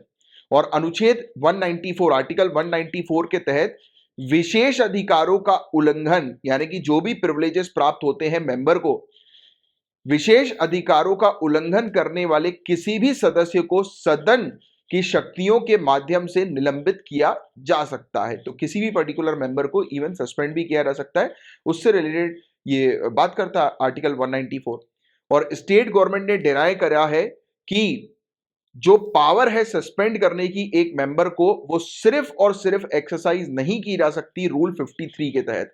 मतलब क्लियरली इन्होंने ये चीज बोल दी है कि जो रूल 53 जो हमें देखने को मिलता है, जिसके बारे में मैंने जस्ट अभी आपको जो है वो एक्सप्लेन किया कि रूल 53 के तहत जो है वो स्पीकर को जो है वो पावर दी गई है कि असेंबली से एक पर्टिकुलर मेंबर को हटाने की, राइट, विड्रॉ करने की। तो क्लियरली स्टेट गवर्नमेंट ने कह दिया है कि कि जो सस्पेंशन की जो पावर है वो सिर्फ रूल 53 के ऊपर आधारित नहीं है। मतलब ये क्लियरली कह रहे हैं कि इन्होंने जो रेजोल्यूशन जो लेकर आए हैं वो ठीक है, मतलब वो चाहे तो रेजोल्यूशन के माध्यम से भी कुछ एमएलए को जो है वो सस्पेंड कर सकते हैं, राइट। तो ये एक चीज है जो आपको समझना जरूरी है। फिर इस पर ऑनरेबल सुप्रीम कोर्ट ने भी चिंता व्यक्त करी है, करनी ही चाहिए चिंता व्यक्त, और ये नॉर्मल सी बात है कि यार आप एक एमएलए को अगर दूर रख रहे हो इतने लंबे पीरियड के लिए, राइट, और एमएलए कौन है, वो कॉन्स्टिट्यूएंसी से चुना गया है, वो लोगों का रिप्रेजेंटेटिव है। तो ऑनरेबल सुप्रीम कोर्ट ने तक कहा है कि आप एमएलए को पनिशमेंट नहीं दे रहे हो, बल्कि आप उस पूरी कॉन्स्टिट्यूएंसी को पनिशमेंट दे रहे हो, क्योंकि उस कॉन्स्टिट्यूएंसी से चुनकर ही वो एमएलए आया है। Getting my point? So basic structure जो हमारे इंडियन कॉन्स्टिट्यूशन का है वो बुरी तरह से प्रभावित होगा अगर कॉन्स्टिट्यूएंसी जो हम लोग को देखने को मिलेगी उसके एमएलए को जो है वो सस्पेंड कर दिया जाएगा पूरे पूरे साल के लिए, राइट। और आर्टिकल 190 क्लॉज 4 जो हमारे इंडियन कॉन्स्टिट्यूशन का देखने को मिलता है उसमें क्लियरली ये चीज कही गई है, if for a period of 60 days, 60 दिन, मतलब कि 2 महीने का पीरियड, तो अगर इतने पीरियड के लिए एक member house of legislature of state का, मतलब लेजिस्लेटिव असेंबली का एक पर्टिकुलर मेंबर अगर एब्सेंट होता है 60 डेज के पीरियड के लिए बिना परमिशन के हाउस की, राइट, और वो सभी मीटिंग में एब्सेंट होता है, तो उसे जो है वो वेकेंट, उसकी सीट को वेकेंट डिक्लेयर कर दिया जाएगा, उसकी सीट को रक्त घोषित कर दिया जाएगा, फिर एक बाय इलेक्शन कंडक्ट होगा। मतलब सेक्शन 151 ए जो रिप्रेजेंटेशन ऑफ पीपल एक्ट 1951 का हमें देखने को मिलता है, वो ये कहता है कि जो उसकी सीट को जैसी वेकेंट करेंगे तो उसके बाद एक बाय इलेक्शन कंडक्ट करवाया जाएगा उसकी सीट को भरने के लिए, और ये इलेक्शन जो कंडक्ट होगा वो 6 महीने के अंदर अंदर होना चाहिए। जिस दिन उसकी सीट को खाली कर दिया उसके 6 महीने के अंदर अंदर इलेक्शन करवा के उस सीट को भरना है। मतलब कि क्लियर बात यह है कि 1 साल से अगर उस सीट पर कोई नहीं है तो नेचुरली भी हम लोग को देखने को मिलता है कि उस सीट को वेकेंट करके नए सदस्य को जो है वो ऐड करने की आवश्यकता पड़ जाती है, क्योंकि ऑब्वियस ही बात है यार कि सीट खाली का मतलब कि अ ग्रुप ऑफ पीपल को रिप्रेजेंट नहीं किया जा रहा है। बात को गंभीरता से समझिए, क्योंकि वो एमएलए कौन है, एमएलए वो व्यक्ति है जिसे लोगों ने चुना है, उसकी कॉन्स्टिट्यूएंसी यानी कि ग्रुप ऑफ पीपल ने, काफी सारे लोगों ने मिलकर उसको चुना है। अगर और ये क्यों गया है एमएलए हाउस के अंदर, क्योंकि जो ग्रुप ऑफ पीपल है, जो लोग हैं जिन्होंने उनको चुना है, उनकी आवाज को रखने के लिए।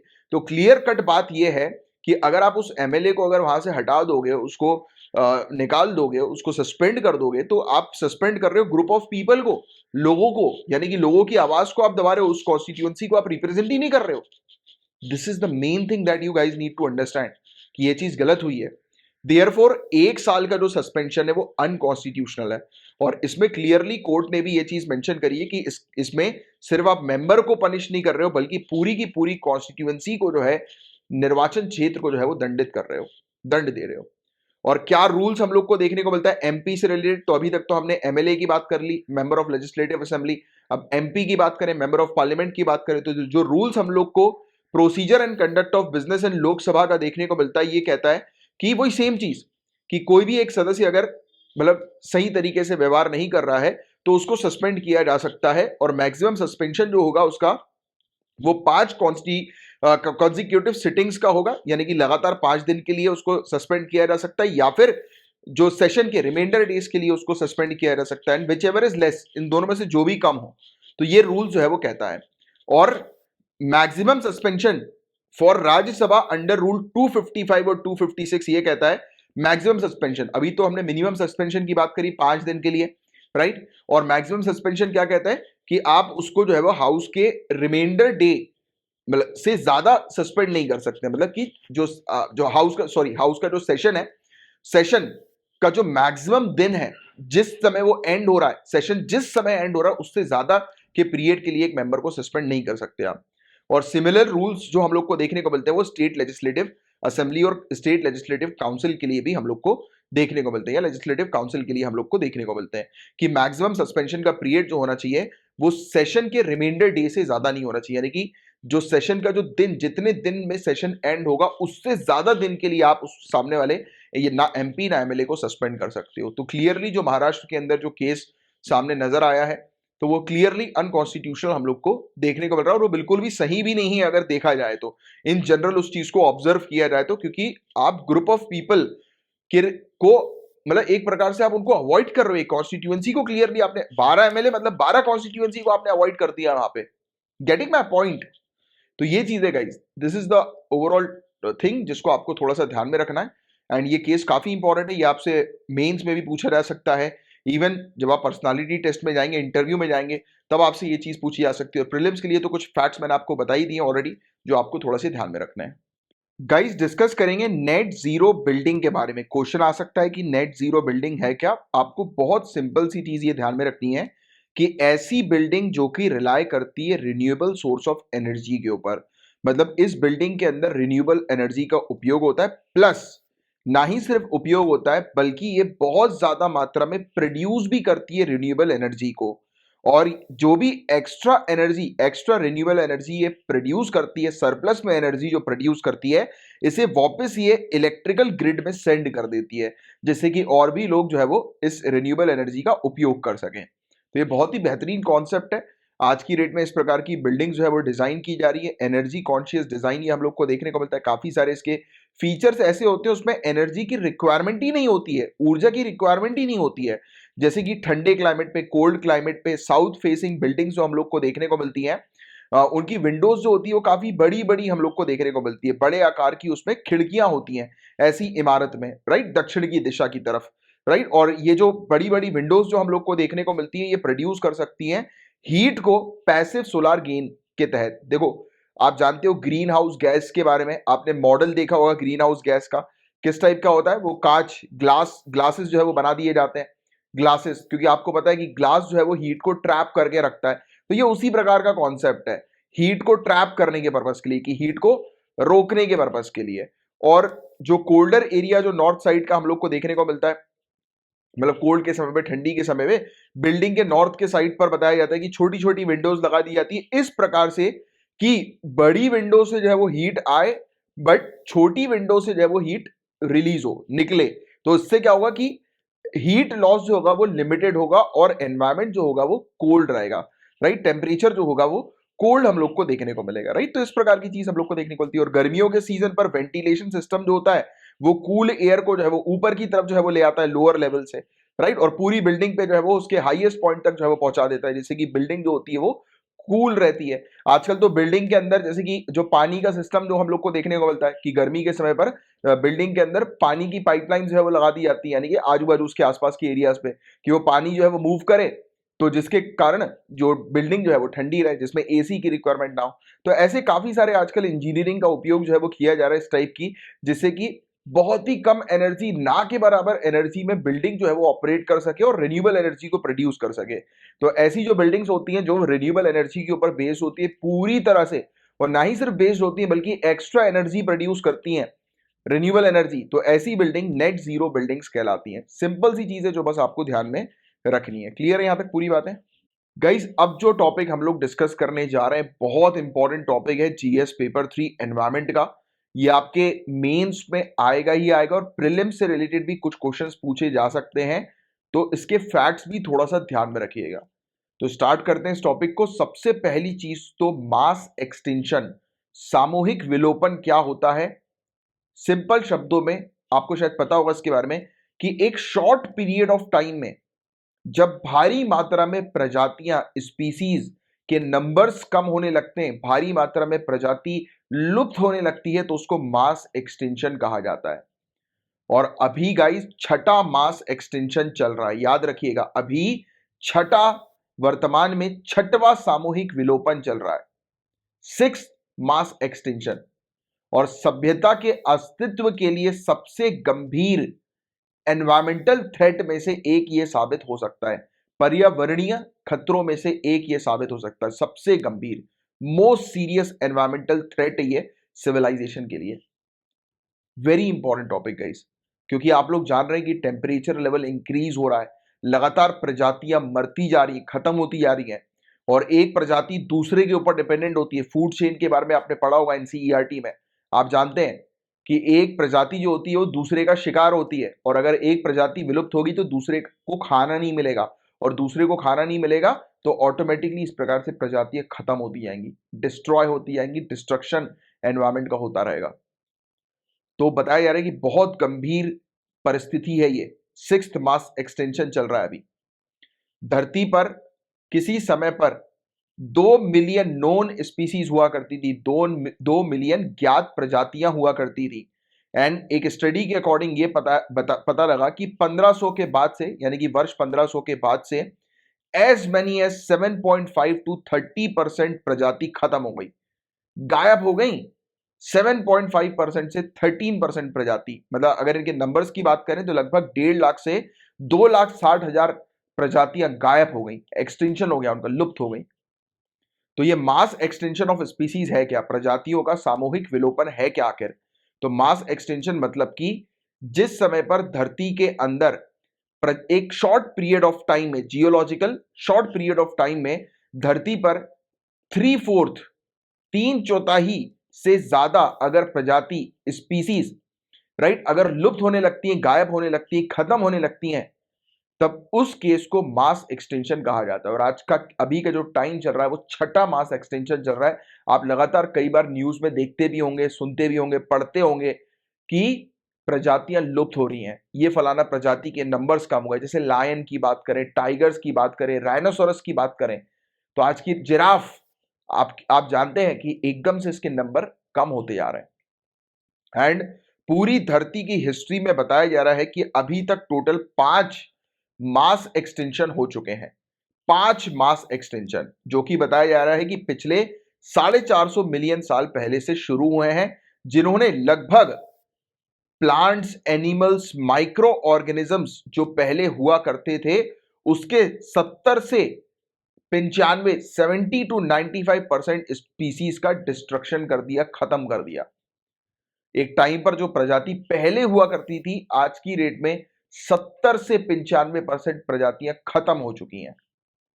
और ये जो एक्सटेंशन है गाइस, ये किसके कारण हुआ है? कैटास्ट्रोफिक ऑल्ट्रेशन के कारण हुआ है, विनाशकारी परिवर्तन के कारण हुआ है एनवायरमेंट में। जब भी एनवायरमेंट में परिवर्तन हुआ है, जैसे कि मास वॉल्केनिक इरप्शन हुआ हो, या फिर ओशियन ऑक्सीजन खत्म हो गया हो, यानी कि ओशियनिक ऑक्सीजन, या फिर एस्टेरॉइड कोलाइड हुआ हो, और आज के समय की बात करें तो ह्यूमंस एक बड़ा कारण है, क्योंकि ह्यूमंस ने इंडस्ट्रियलाइजेशन के माध्यम से इतना ज्यादा कार्बन डाइऑक्साइड का एमिशन कर दिया है कि वो नेचुरल कैपेसिटी से बियॉन्ड चला गया है, और इसके कारण टेम्परेचर लेवल इंक्रीज हो रहा है। और दूसरी बात, ह्यूमन एक्टिविटीज की बात करें, जैसे कि ह्यूमन ने फॉरेस्ट लैंड को काट काट कर एग्रीकल्चर लैंड, रेसिडेंशियल लैंड बना दिया, राइट, अपनी रहने की जगह बना दी, अपने खाने के लिए जो है वो एग्रीकल्चर जो है वो कर दिया, डेवलप कर दिया, राइट। तो इसके कारण हम लोग को क्या देखने को मिला कि फॉरेस्ट एरिया में रहने वाली प्रजातियां कम होती गई, लुप्त हो रही हैं वो आज की डेट में, राइट। और हर एक बताया जाता है कि after each of these extension, अभी तक टोटल 5 एक्सटेंशन हुए हैं, और हर एक एक्सटेंशन के बाद मिलियंस ऑफ ईयर्स लग गए हैं स्पीसीज को वापस लाने में। लाखों साल का समय लग गया है स्पीसीज को फिर से विकसित होने में, राइट, और एनवायरमेंट को दोबारा से ठीक होने में। और अभी ये छठा मास एक्सटेंशन जो अभी चल रहा है, इसे रेफर किया जाता है एंथ्रोपोसीन एक्सटेंशन। क्या रेफर किया जाता है? एंथ्रोपोसीन विलोपन। और रिसर्चर ने डिस्क्राइब किया है कि ये बहुत ही ज्यादा सीरियस एनवायरमेंटल प्रॉब्लम है, सबसे गंभीर पर्यावरणीय समस्या है ये। और इसमें एक बार स्पीसीज अगर लुप्त होंगी तो वो वापस नहीं आएंगी, वो परमानेंटली खत्म हो जाएंगी। तो ये एक बड़ी चीज है, इशू है। और why it is attributable to humans, इसके लिए मानव क्यों उत्तरदायी है, मानव क्यों जिम्मेदार है? तो आपको बता देगा इसकी स्पीसीज का लॉस होना शुरू हो गया है जब से ह्यूमन एंसेस्टर्स ने एग्रीकल्चर डेवलप किया, जब से कृषि का विकास जब मानवों के द्वारा किया गया, मानव पूर्वजों के द्वारा किया गया, उसके बाद से ही हमने देखा, यानी कि लगभग 11,000 साल पहले से बहुत तेजी से स्पीसीज जो है वो लुप्त होना शुरू हो गई, बहुत तेजी से, क्योंकि ह्यूमन की पॉपुलेशन इंक्रीज हुई, लगभग 1 मिलियन से 7.7 बिलियन हो गई। ह्यूमन की पॉपुलेशन इंक्रीज हुई तो ऑब्वियसली बात है, फूड की रिक्वायरमेंट है ह्यूमन को, और फूड के लिए ह्यूमन ने क्या किया? एग्रीकल्चर लैंड जो है वो डेवलप करना शुरू कर दी, बनाना शुरू कर दिया, फॉरेस्ट एरियाज को काटना शुरू कर दिया। 400 वर्टिब्रेट स्पीसीज से भी ज्यादा स्पीसीज जो है वो पिछले 100 सालों में खत्म हो गई हैं। और नेचुरल, अगर हम लोग evolution, normal course of evolution की बात करें, क्योंकि आप जानते हैं कि ये प्रक्रिया नेचुरल होती है, कि स्पीसीज जो है वो इवॉल्व होती है, खत्म होती है, राइट। तो ये सब नेचुरल प्रोसेस भी होती है, बट ह्यूमंस ने क्या किया है कि जिस नेचुरल प्रोसेस को होने में 10,000 साल लगते हैं, 10,000 साल, उसको ह्यूमन ने 100 सालों में ही निपटा डाला। 100 ईयर्स, 100 ईयर्स में 400 वर्टिब्रेट स्पीसीज खत्म हुई हैं, 400 से भी ज्यादा। और इतनी ज्यादा मात्रा में स्पीसीज को खत्म होने के लिए 10,000 साल लग जाते हैं, नॉर्मल कोर्स ऑफ एवोल्यूशन में की बात अगर हम लोग करें तो। और इसको 1 सेंचुरी में, मतलब 100 सालों के अंदर ही इसको निपटा डाला। और एक सैंपल देखा जाए 177 स्पीसीज का, 177 स्पीसीज का, लार्ज मैमल्स का, तो ज्यादातर ये खत्म हो चुकी है। मोर देन 80% इनकी जोग्राफिकल रेंज जो है वो गायब है, एंड है पिछले 100 सालों में। और 32% से भी ज्यादा, यानी कि अगर 27,000 वर्टिब्रेट स्पीसीज की बात करें तो इनमें से 32% से भी ज्यादा इनकी पॉपुलेशन में डिक्लाइन हम लोग को नजर आया है, देखने को मिला है। काफी सारी प्रजाति तो आज की डेट में एंडेंजर्ड कैटेगरी में हम लोग को देखने को मिलती है, लुप्त प्राय या विलुप्त होने के कगार पर पहुंच गई है। काफी सारी एक्सटेंशन के कगार पर पहुंच गई हैं, लुप्त हो गई हैं, राइट। तो ऐसी स्थिति हम लोग को आज की डेट में देखने को मिल रही है। और उसका कारण क्या है? लीगल और इलीगल वाइल्ड लाइफ ट्रेड, वैध और अवैध वन्यजीव व्यापार, ये सबसे बड़ी एक वजह हम लोग को देखने को मिल रही है कि स्पीसीज इतनी तेजी से गायब हो रही हैं। काफी सारी स्पीसीज जो है वो रिलेटिवली सेफ हम लोग को देखने को मिली है, पिछले 10-20 सालों में सेफ थी वो, और आज की डेट में वो एंडेंजर्ड कैटेगरी में आ गई है, अब लुप्त प्राय हो चुकी हैं, जैसे कि चीता हो गया, लायन हो गया, जिराफ हो गए। And as few as 20,000 lions left in the wild, आज की डेट में 20,000 से भी कम शेरों की संख्या हम लोग को देखने को मिल रही है, मात्र 20,000 से भी कम। और चीतों की बात करें तो 7,000 से भी कम है ये। और जायंट पांडास की बात करें तो 500 से 1,000 ही बस बचे हैं ये। और सुमत्रन राइनोसोरस की बात करें तो मात्र 250 के आसपास ही है ये। तो इतनी कम प्रजाति हम लोग को देखने को मिल रही है। और वल्नरेबल क्षेत्र की बात करें तो जो ट्रॉपिकल क्षेत्र, उष्ण कटिबंधीय क्षेत्र जो हम लोग को देखने को मिलते हैं, यहां पर सबसे ज्यादा स्पीसीज के नंबर जो है वो डिक्लाइन हो रहा है। साउथ और साउथ ईस्ट एशिया की बात करें तो वहां पर लार्ज बॉडी स्पीसीज जो मैमल्स की हम लोग को देखने को मिलती है, यानी कि बड़े आकार की स्तनधारी प्रजाति जो हम लोग को देखने को मिलती हैं, ये मतलब 4/5 से भी ज्यादा जो है वो इनकी हिस्टोरिकल रेंज की अगर हम लोग बात करें, यानी कि पहले के पीरियड की बात करें, तो ये नष्ट हो चुके हैं। 4/5 से भी ज्यादा ऐसी प्रजाति, बड़े मैमल्स वाली प्रजाति नष्ट हो चुकी है। और कुछ ही बस प्रजाति हम लोग को देखने को मिली है जो टेम्परेट जोन के अंदर है, जो डिसअपियर हो रही हैं, बट इनका भी परसेंटेज जो है वो हाई से हायर जो है वो होता जा रहा है, ज्यादा ही होता जा रहा है एज कंपेयर टू पास्ट। और as many as half of the number of animals that once shared our planet are no longer here. 50% से भी ज्यादा ऐसी प्रजाति हम लोग को एनिमल्स की देखने को मिलती हैं जो पहले धरती पर हुआ करती थी, वो अब नहीं है। और इसी लॉस को एक massive erosion of greatest biological diversity in the history of earth कहा जा रहा है, कि पृथ्वी के इतिहास में सर्वाधिक विशाल जैविक विविधता का भारी क्षरण के रूप में इसे वर्णित किया जा रहा है, क्योंकि बहुत भारी मात्रा में स्पीसीज का लॉस हुआ है। और क्या होता है जब एक पर्टिकुलर स्पीसीज एक्सटेंड होती है, विलुप्त होने का प्रभाव क्या होता है? तो इंपैक्ट सीधे सीधे हमें नजर आता है, किस फॉर्म में नजर आता है? क्रॉप पॉलिनेशन का लॉस हो जाता है, क्रॉप पॉलिनेशन का, वाटर प्यूरिफिकेशन का लॉस होने लगता है, क्योंकि काफी सारी प्रजाति जो है वो क्रॉप पॉलिनेशन यानी कि एग्रीकल्चर को बूस्ट करने के लिए भी हेल्पफुल होती हैं, फर्स्ट पॉइंट। सेकेंड पॉइंट, पानी को साफ करने में भी हेल्पफुल होती हैं, वाटर प्यूरिफिकेशन में भी हेल्पफुल होती हैं। बट वो अगर लुप्त होंगी तो सीधे सीधे ये प्रभाव नजर आएगा। और अगर कोई स्पीसीज जो है जो कि स्पेसिफिक फंक्शन करती है इकोसिस्टम के अंदर, कोई प्रजाति पारिस्थितिक तंत्र में कोई विशिष्ट कार्य करती है अगर, तो ऐसे में इसका जो लॉस हम लोग को देखने को मिलेगा, उसका सीधे सीधे कॉन्सिक्वेंस जो होगा वो दूसरी स्पीसीज में होगा। कैसे? फूड चेन के इंपैक्ट से। जैसे कि मैंने अभी आपको स्टार्टिंग में फूड चेन के बारे में बताया था, एक स्पीसीज जो होती है उसको दूसरी स्पीसीज खाती है, आपने पढ़ा होगा फूड चेन के बारे में। और अगर स्पीसीज का लॉस होगा तो सीधे सीधे उसका इंपैक्ट दूसरी स्पीसीज पर भी साफ साफ नजर आएगा। और जो इफेक्ट्स हम लोग को एक्सटेंशन का देखने को मिलता है, ये और भी गंभीर आने वाले दशकों में होगा, डिकेड्स में होने वाला है। इसके कारण जेनेटिक और कल्चरल वेरिएबिलिटी जो है वो नजर आएगी, जो कि पूरे के पूरे इकोसिस्टम को जो है वो बदलेगी, उसमें परिवर्तन जो है वो करेगी, राइट। और जब किसी आबादी या प्रजाति में सदस्यों की संख्या बहुत कम हो जाती है। जब भी किसी स्पीसीज के जो इंडिविजुअल है, यानी कि उसकी पॉपुलेशन के इंडिविजुअल के नंबर्स में अगर ड्रॉप होता है, तो पारिस्थितिक तंत्र के कार्यों और सेवाओं में इसका योगदान महत्वहीन हो जाता है तथा इसकी आनुवंशिक परिवर्तनशीला और लचीलापन भी कम हो जाता है, जिससे मानव कल्याण में इसका योगदान समाप्त हो सकता है। देखो, सिंपल सी चीज ये है, आप जानते हैं कि एक स्पीसीज दूसरे के साथ कनेक्टेड है। अगर इस पर्टिकुलर एनवायरमेंट पे कोई भी अगर स्पीसीज लुप्त होगी, तो सीधे सीधे उसका इंपैक्ट दूसरी स्पीसीज के ऊपर पड़ेगा ही पड़ेगा, और अल्टीमेटली कहीं ना कहीं ह्यूमन पर इसका बड़ा इंपैक्ट पड़ सकता है। तो इसलिए आज की डेट में ह्यूमंस को कंसर्न, चिंता लेने की आवश्यकता है कि जो स्पीसीज अगर एंड हो रही हैं, तो ह्यूमन को कंट्रीब्यूट करना है इस स्पीसीज को, इस एनवायरनमेंट को दोबारा से प्रोटेक्ट करने के लिए। क्योंकि अगर ये सब चीजें लगातार ऐसी हम लोग इग्नोर करते रह गए, तो कुछ नहीं बचेगा, सब खत्म हो जाएगा। Right, everything will going to end. Right, चलो एनीवेज, ये था गाइस पूरा ओवरऑल टॉपिक। उम्मीद करता हूँ कि बहुत अच्छे से ये 6th मास एक्सटेंशन का टॉपिक आपको समझ में आया होगा। और मेंस में अगर इससे रिलेटेड क्वेश्चन आता है, तो आप एज इट इज जो मैंने आपको पॉइंट्स बताए वो पॉइंट्स मेंशन करिएगा, आपको बहुत अच्छे मार्क्स मिलेंगे। राइट,